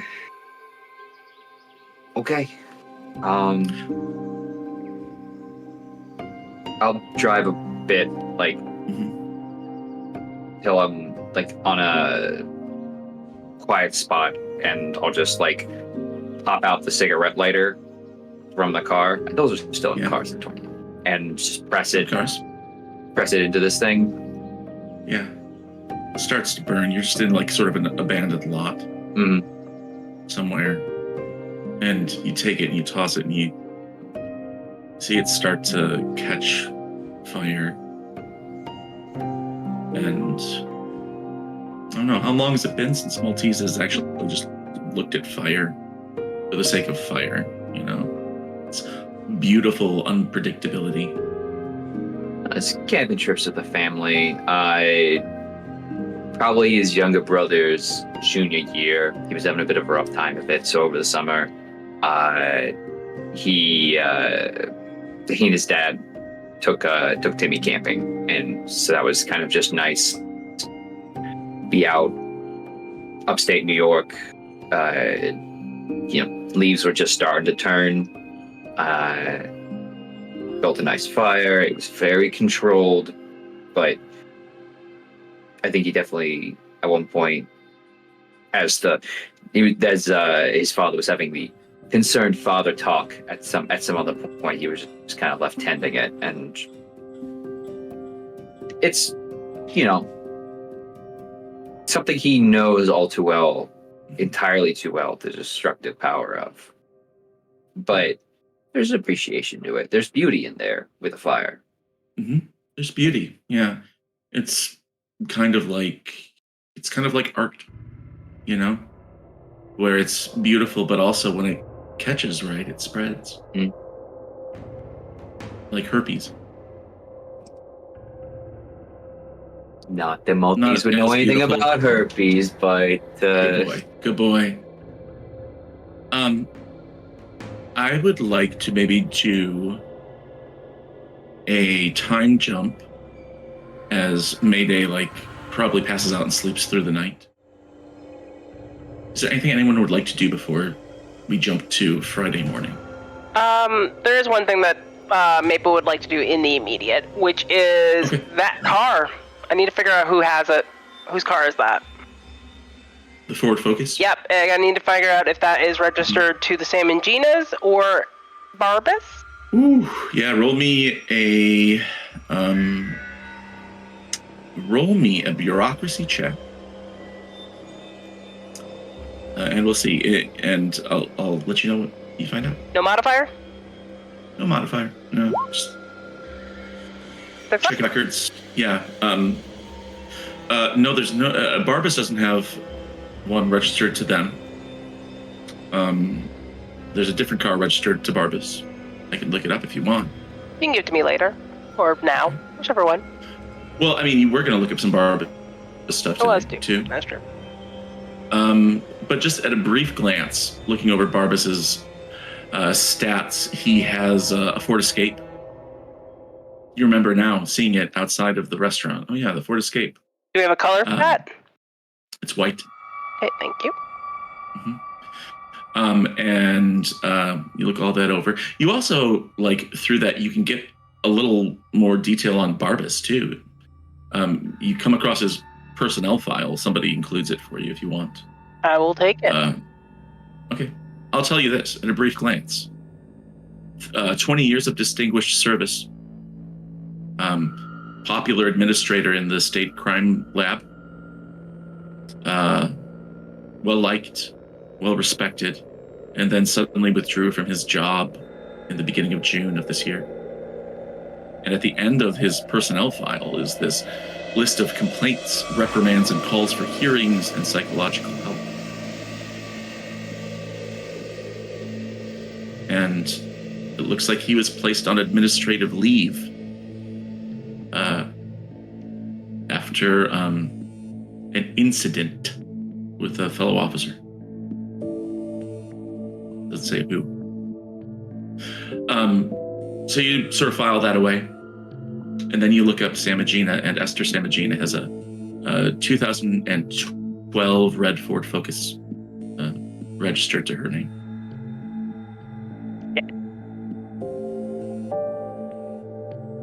Okay, that's not good. We can talk about that afterward in the morning, I guess. Yeah. Yeah, that's a talking point right there. So I'm thinking this might be our last scene for the day, the next morning. Just because we're running out of time, I could go longer, but shit to do. Like sleeping and playing video games. So, the next morning, Mayday, you wake up in a hospital bed. I've never been in a fire, but I can imagine your lungs are burning still, like just in pain. You have several spots on your body that are beyond sore. One up your right leg and say your head, both are just yelling. They're yelling at you. Got a bunch of cuts on your face, but you can feel they've all been treated and bandaged. Who is there when she wakes up? Any of you? I think I'd be there. I think I stayed through the night, or however long. I'd have gone in the morning. Okay. Maple wouldn't be here. She would have, or she'd show up later because I got some computering I need to do to smooth over this incident. Yeah, Yeah, you gotta cover some tracks. Yeah, I got I some have tracks my to cover. laptops. I have my laptop, so I have everything I need, and I can stay there. Doesn't matter. So you wake up and Maltese and Margin are there by your bedside, and things start flooding back to you. I think she just kind of winces at first, kind of like partially from pain, but also mainly from embarrassment that she's the one in a hospital bed right now. Easy, Dorothy. Dorothy? Oh, come on. You're old enough to have seen that film in theaters, right? That was a tornado, not a fire. Also, she's not that old. Oh, no, I'm sure you were both there sharing popcorn. I'm having a joke. It's nice to laugh when you've been in a fire a little bit, okay? Gets the last of that smoke out of your lungs. I'm gonna go get you some water. And as I get up, I smack Maltese on the back of his head. Maltese takes 1d10 damage. No, just kidding. The funny thing is that I feel like wouldn't laughing kind of hurt with burnt lungs? Yeah. It's just slightly scorched. What the heck? Start coughing, and you cough and like you spit up a little bit, and it's like black. Ugh. Be all right. Seen that plenty. I think I probably had it once or twice. Just didn't know about it. Assume someone sticks the dip in my teeth when I fell asleep. Anyway, how you feeling?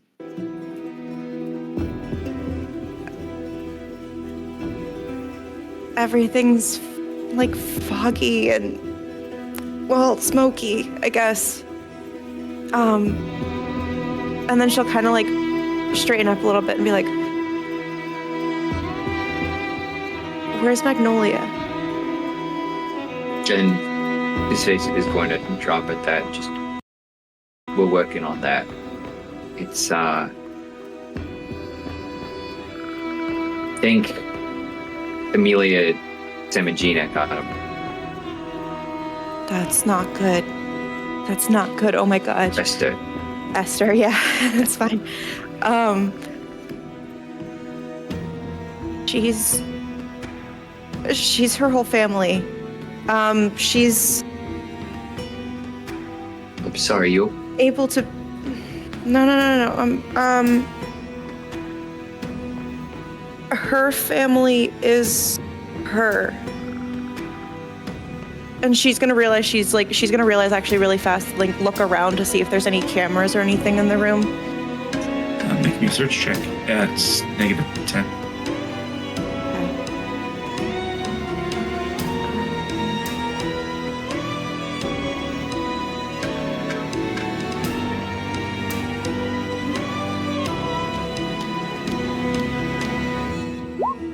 Okay. I'm good. Well, that's a crit success for you. You push your consciousness through the fog of medication and exhaustion and pain, and you scan the room. door's open, but there doesn't appear to be any recording equipment in here that you can see. Because the door is open, I'm gonna kind of just like, if Maltese is like sitting further away, kind of just like ask him to come closer.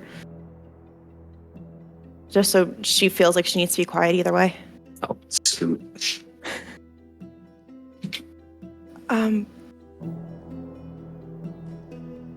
I know this is gonna sound crazy, but I think Samigina is able to shapeshift. I've seen her. I think she's able to be her husband, and her son. And I don't know who else she can be. So Magnolia could be with anybody. All right. Well, we're gonna keep an eye out for that car. We have an area where they think they might reliably be looking into.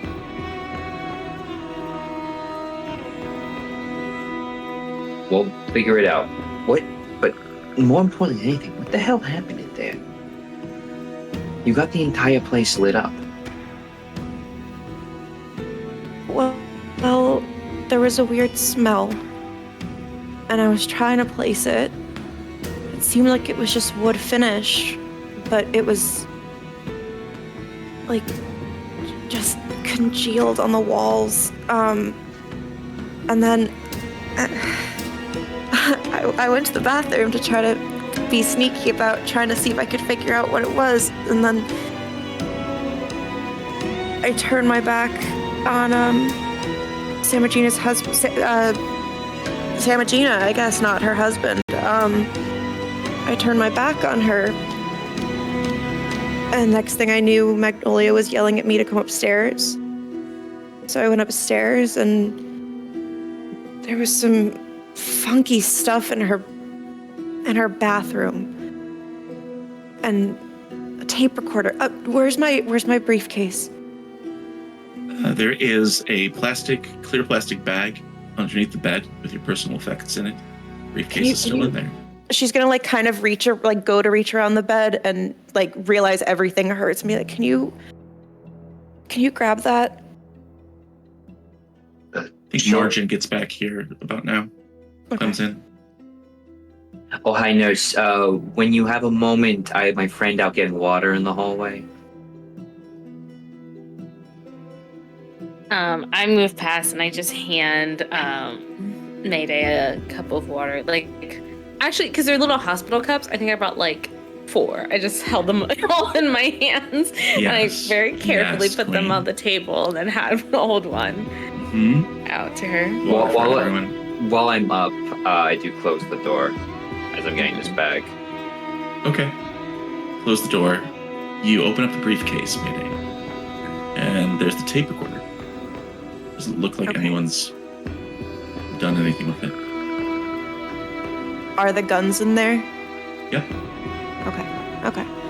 That's good. So that means that nobody saw my fake police ID and is like, who is this person? Good. That's a good start. She holds out the tape recorder and is like, I grabbed this before we realized that the place was already in flames and we couldn't, it was too late. I don't even know if it's important. And she'll kind of like do that dry swallow because she's been talking a lot, and she'll like go for one of the multiple cups of water. Thank you. And she'll take a sip. And as good, I was good. Just straight up vodka. I'm not ready for that yet. No. Well, you gotta be ready now. It's room temperature water, but you're so fucked up it feels ice cold. It's cooling down my insides. It's perfect. And she just like sits there for a second. She swallows and just like relaxes a little bit. And she's like, we saw Samigina out on the front lawn. And then she was her son. And then she was gone. We never saw all of them in the same place. And I think she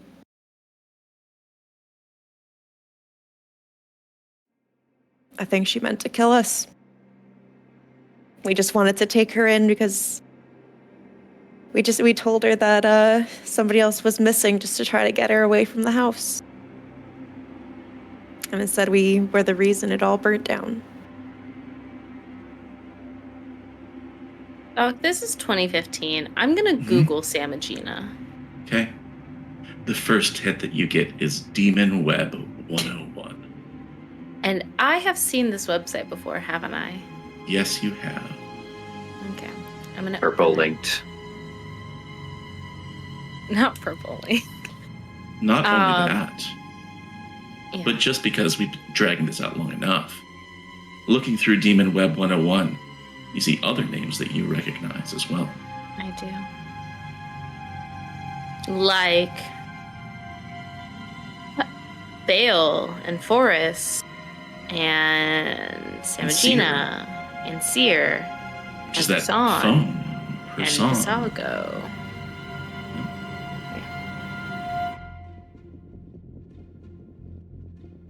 Yeah, I'm just gonna start like rubbing my temple, rubbing my forehead, just like try to process this moment. Okay. Sorry, don't beat yourself up there, Mayday. Got plenty of time for you to recover here.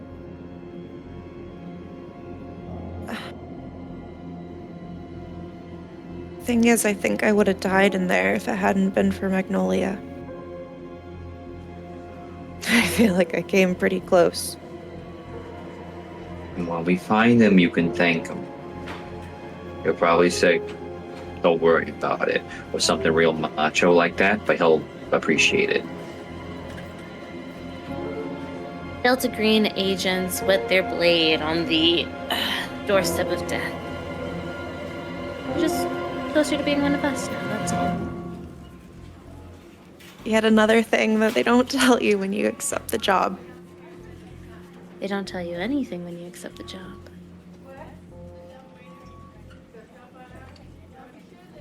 Isn't that like the whole point? But They technically did tell me that that's how they recruited me, right? They told me that they would tell me some information about the thing that I was looking into.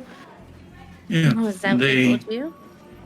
offered to give you some Okay. information, but all you got was there are things in this world beyond our understanding with the power to infect us, and we stand against the darkness. That sort of Gotcha. So not actually anything. not specifics. Okay. Okay. Nothing about that film showing. Okay. The question is, do you trust your team enough to tell them these things? I mean,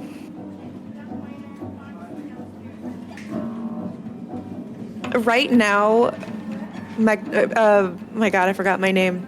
Mayday is sitting there, like, seeing these two people literally sitting over her after she's been, like, in the hospital. And I think that she would trust them, but I think right now isn't the time. There's already so much that's been laid out. But I'll just kind of, like, with the whole comment of, like, they don't tell us anything, I'll kind of nod absently at that. Because, like, yeah, they didn't really tell me what I thought I was going to be getting told anyway. So it makes sense.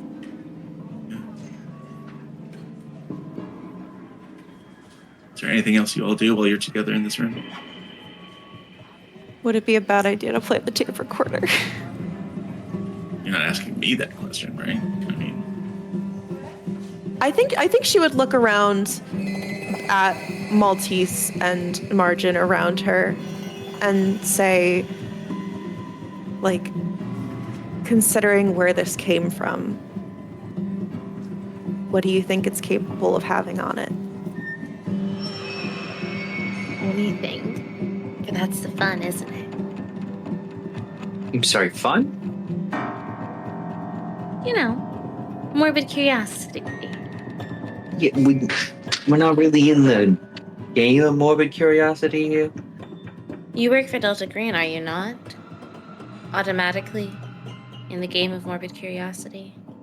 No, because I went through this with Meg. We don't know. We don't find out. It's safer.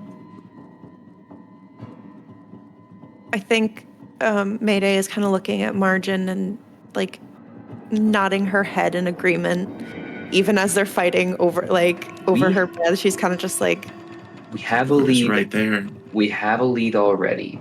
Okay, whatever's on that tape from a crazy person, probably just some insane ramblings. If nothing else, just gonna jar you when you're already in a fragile state. Okay.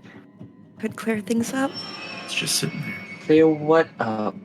Any questions Information you we might not have? Put it on Things my that bill. they don't tell you. What information would you not have? That this is a crazy person who can Many things change I how don't they look? understand. Oh, Maltese, you don't know anything, do you? I'm sorry, is that meant to like make me feel bad or something? No. I'm just realizing you don't know anything. I like how the 82-year-old is going to be the one who probably makes it out of this just by not being around you, fucker. All right, look. Shh. I got.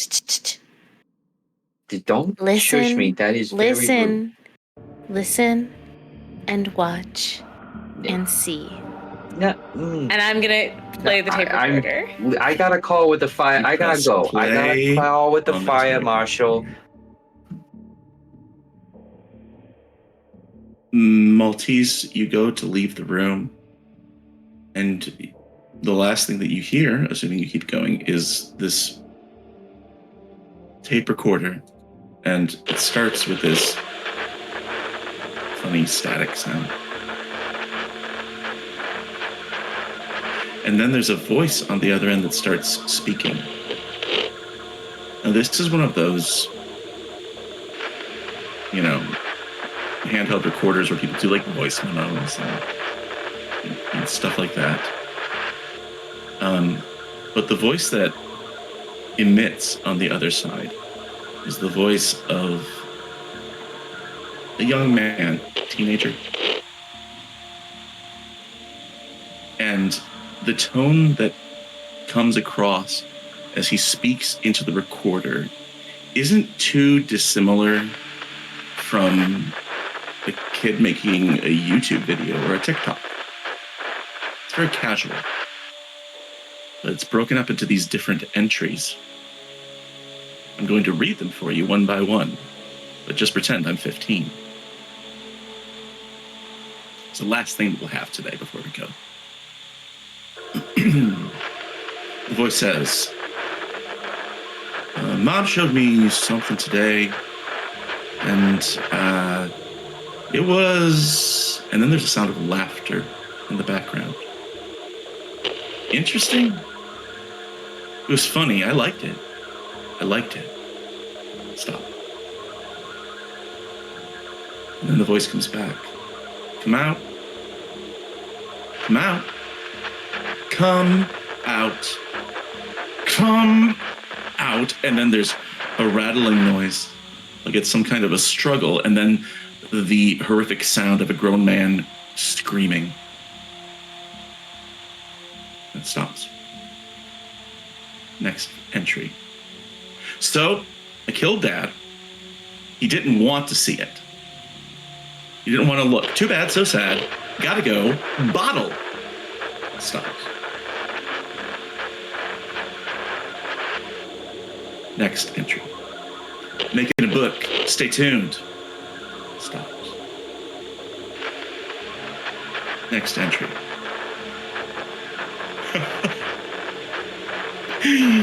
Dad's back. He's telling me things while thanks for the book. A door slams in the background. Put the bottles over there. Crackling of plastic bags. Next entry, you hear the voice of Esther Samigina. Say, you've seen it. How did you see it? The boy, in the mirror. Next entry. Esther's voice. I think we should... Cuts off. Next entry. Mom showed me the masks today. I thought it was losing my mind, man. He's working on something now. Stops. Next entry. Almost done.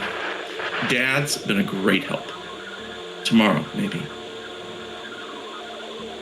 Next entry. Final entry. You're a sink running full blast. Show me more.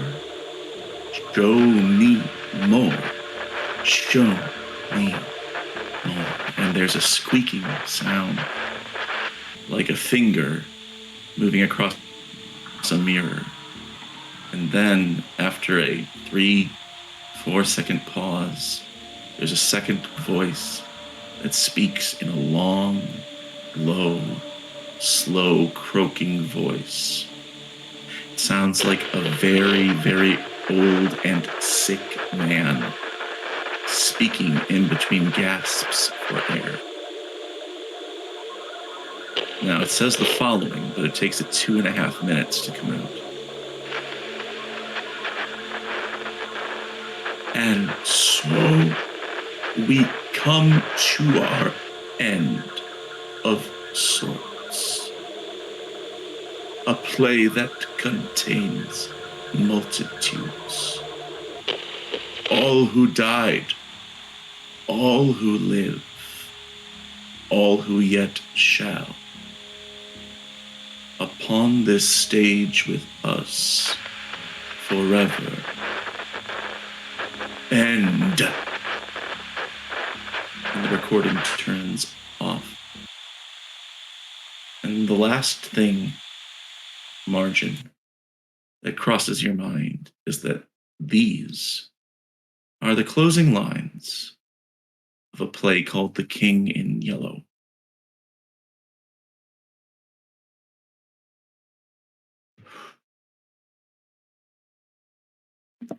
And then the recording starts again because there's one more. And it's the boy's voice again. And he says, I found a way into the mirror. I sent Dad in first. Come find me there. And that's where we're going to end today's episode. Lots of stuff. Oh, we're just jam-packing it in here. Long shows, late nights, amazing cast. Just wild stuff. Where does the group go from here? We don't know. Into the mirror. Magnolia's You missing. are going to hell. Where everyone else goes depends on how much you drag in with you. According to John Paylott, we're there already. Thank you. Oof. Let's all take a deep breath. There was a fire, and there was a creepy thing, and a kid murdered his dad, and he decomposed in a bathtub. It's a whole thing. He got better. But what's that? He got better. He got better and went into a mirror. We love you, folks who stuck around to chat. It's only going to get crazier from here. I promise you this. We're at the midpoint of the season, maybe a little past. Colin won't be with us next week as Magnolia continues to be missing, but they'll be reunited at some point. And we look forward to having you here for that as well. We'll be here next week, the 5 of us, and you should join us. Maybe we'll have a special guest. I don't know. Maybe I've got something planned. We don't know.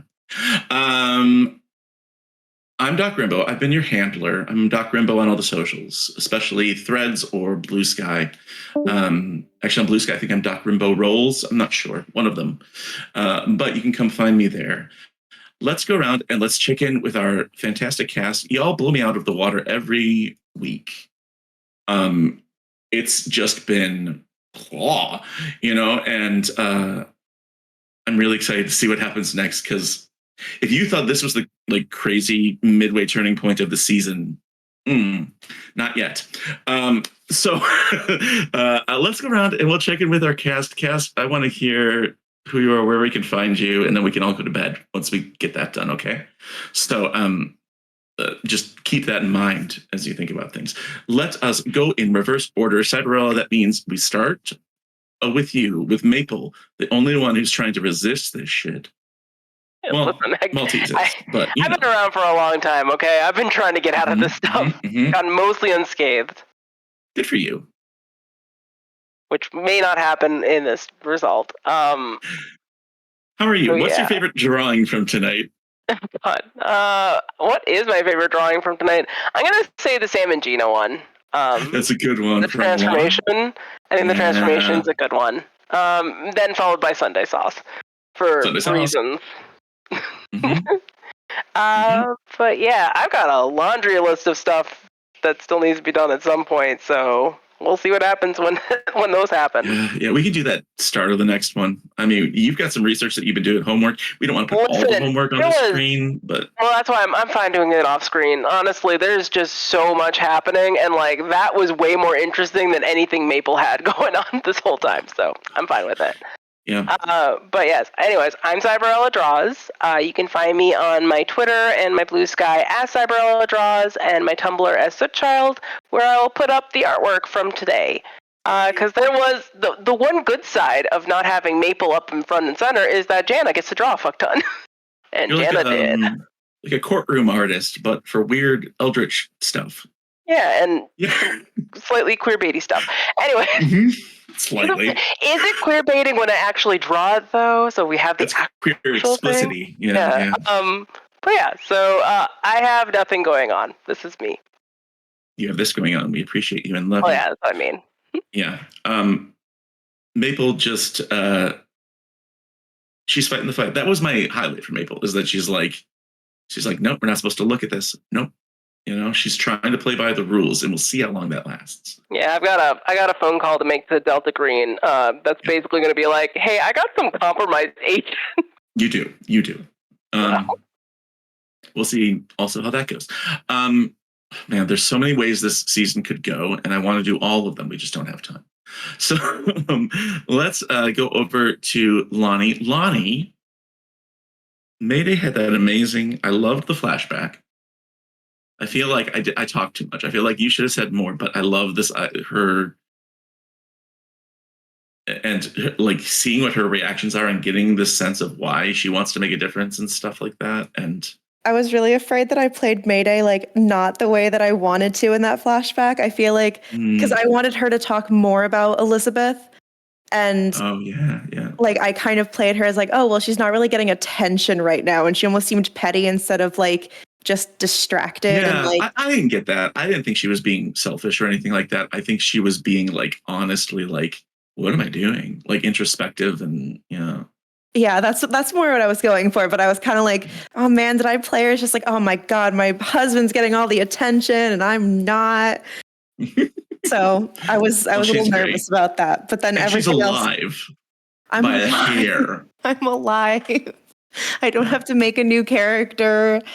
I've never really played in a long running campaign like on stream or anything like that. So the fact that my character almost died and I've like been so invested in her now for a few sessions, that was be so sad if she I was stressed. I was really stressed. As hard as it is for you to kill your characters, like I, as a GM, I'm very bad at killing player characters. I'm like, I don't want them to die. They're all my sweet babies. This was literally the first time ever that I took damage, and you literally gave me enough damage to kill me. So it was it was the window, and then it was 2d6 from that top floor plus the smoke inhalation. It was bad. Like that house fire was designed to kill. It's almost like fire bad. It's almost like fire hurts you. I don't believe it. Not good? As your local fire sign, I don't believe it.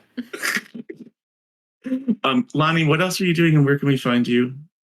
So right now this is what I got. And I'm very happy with it. I'm happy to be in a long running campaign and get really invested in my character to the point where I'd be really sad to see her die. So Yeah, I would too. And if you just joined it at the end, I saw we got a raid from Neon Lights. We love you, Neon Lights. You want to go back and watch the last couple episodes? They're Whew. There's some weird stuff happening, but Lonnie, we're so glad that you're here. I'm so glad you're in this cast. You're just Glad to killing be it. here. Thanks for having me. I love Mayday. Don't let her die. Just stop putting yourself at risk, and I'm sure it'll be fine. Even with Magnolia trying so hard to be like, I'm going to make sure I cushion the blow for Mayday. I'm going to make sure I like protect Mayday. Still almost died. I don't know that's how to. another thing, and Colin's not here to hear this, but like, I loved seeing that side of Magnolia because the past few episodes we've seen him as a psychopath, and so also to protect someone else. So it's like he's got layers, and you gave him that chance. You know, let's go over to Liv. Liv, so glad you are back, and I love that Margins. She's just in it, isn't she? She's just like, that's the fun. Like, just fucking Margin. I can't even with you, and I keep waiting for her to drop the lore bomb, but I kind of teased it today. I just want it because it'll make everything so much clearer. I think it's obvious at this point. Like, if Yeah. you know, you know. I mean, I'm coming after you. Yeah. Well, coming after me, but also like from a systematic standpoint. But anyway. Liv, you got anything else happening right now? I do. I kind of took like a bit of a hiatus for a brief little moment there, but now I am back to streaming. I will be over on the Time Lord's Wife on I follow them on Twitter. Yeah, oh my gosh, we love Kayla. They're the best. Happy belated birthday. Mwah! But yeah, we'll be back with Draken Rider, where I will be playing the Diallo, who puts the Barbie in Barbarian. Very excited. Very excited to be back with her. But really quick, I do want to shout out Cyberella because, like, okay, I know we talk every week about how great Cyberella is and how talented she is and what a great player and what an even better artist and all these things. All of these things are true. Yeah. Sexy, cool, super fine, got a fucking nose piercing that ups the ante on the sexiness, and they tell you that your stats like max out at 20, and yet she's here to prove you wrong. Her charisma's at 22 right now. Yeah. +6 to all rolls. Love the fucking white man's game. White man's game. Ugh, claws deep inside of me. But the jokes are funny. Anyway, the reason I'm doing this is to shout out the art, because I counted. We technically have 13 art posts for this game session alone. Episode. And y'all, if you are not in the Discord to see these arts, you have to get in the Lost Caravan Discord. Like, no, 13. And technically speaking, Cyberella could be like, well, it's like 12.5 because one of them is like an edit of margin, blah, blah, blah, blah, blah, whatever. 13 individual art posts today. I counted them, okay? Like, oh my gosh. Y'all are not understanding, and they're so good. They're so good. And they're both like, most of them are just like hilarious. And then there's some that just give you an insight into that scene. And for me, like, I can picture stuff in my head. Some people can't at all, but to see it in a drawing is like makes my imagination go, wow. Yeah, it's real good. It's real good. These last two margin art pieces are. Oh, I gotta go look at them because I can't look at them during the show or I'll break. Unhinged. Okay. Anyway, I'm done. Everybody go give your love to Cyberella. She deserves. Yes. Thank you, Liv. Love you. Turk. No, I'm done, actually. It's Yo, just Cyberella at the time. Yo, dog, I heard you like fighting fires. I put a fire in your game. Yeah, I wasn't there. Dog. It was a job town, Doc. You know how big it is to rob a firefighter of a job town? I hope that I gave you the chance to flex the firefighter skills in post investigation and all that stuff. I think, and yeah. If he was in the building, on the other hand, Maltese would be like, "That's linseed oil. It's highly flammable. This is a death trap." His forensics is a great guy. Yeah. Yeah. But he wasn't. It's fucking forensics. Listen, my guy. I don't know what to tell you. Fucking take it to the lab. It's I forensics. gotta call my boys. I got these CSIs right in my bolt. I right in my sockets. Listen. Fuck you. The fuck you mean? I got CSIs. Okay, I got eyes. I got Call my boys up in forensics. 20 Call vision. Dexter. I'm looking into the future. Listen, Lonnie called it, but Mayday didn't put it all together yet. Lonnie was literally just like, this would all go up really fast, wouldn't it? Because it was all congealed and oily. Mm-hmm. Didn't have the So time. here's the thing. I'll just tell you because it's in the past now. It's linseed oil is the thing, which is used in like sealing paint and things like that. But the thing about linseed oil is that it's one of the few substances in the world that is known to spontaneously combust. That would explain it. I'm made of linseed oil as a person. Boo. And there I was just sniffing the fucking walls. Yeah. Turk, talk about yourself. Talk about your oat swarm and talk about your warhammers. All right. Well, I am a DM elsewhere. What? I know, crazy. But I also play in a bunch of other games. Not only here with Orbital Blues coming up on the 10th, I'll be running some Call of Cthulhu for the moderator team. So if you have ever been sitting in chat, or if you've ever been in a game and the mod team has stopped in and said, "Hey, here's a villain point," because they're always watching and they get all those points, this is your chance to pay them back in kind. We'll be running Genus Loci, which, if you're familiar with that Call of Cthulhu already scenario, upsetting LC in chat. You know that it'll be a great time, even without the points. I didn't come out here to kill a bunch of players, but maybe I'll try this time. Can I give you a recommendation? Oh, absolutely. Set a building on fire with them inside it. It's a good idea. It's a really good idea, and I might use it. I'm also over on Neon Lights Roleplay for games like Last Transmission, Bayou Shadow Peace, which was this last Wednesday. We had a great shorter session, which it's a really good one if you like 40k lore, and will squeal like I did when an important NPC shows up and starts talking lore with you, because that's cool. I also have Oathsworn, which is my baby. I've been playing and I've been running that game for a while. It's taken breaks, it's taken bumps, it's jumped channels, but it's been incredible. But that also features an absolutely enormous load of art from the incredibly talented artist that is Cyberella draws. I know them. Whom you should support. Yeah, I know. And I'll bring everything back to me, damn it. Like the entire starting soon, intermission, and ending scenes. We have art galleries of art that the community has made, and I want to say at least 90, if not 90+% of that. So a pretty safe roll if we're gonna make it. Is from Cyberella, and they're all incredible. I mean, there's some really good art that's just recently been done, that's been commissioned by one of our villains, and that's a time. Okay, so I will admit that one is a really nice. that was a really good one.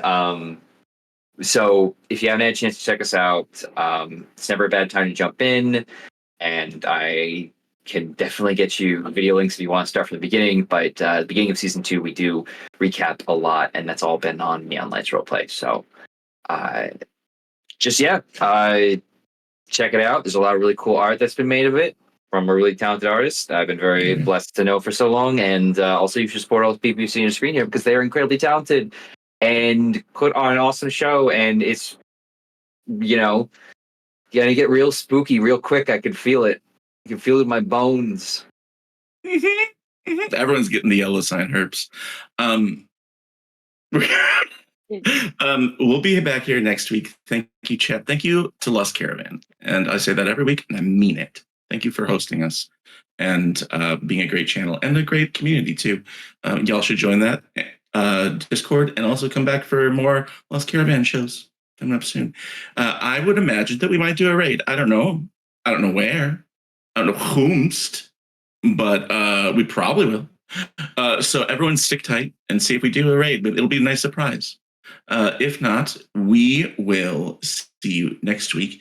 And until then, be kind, be nice to other people, and also don't paint linseed oil on your walls. Bye.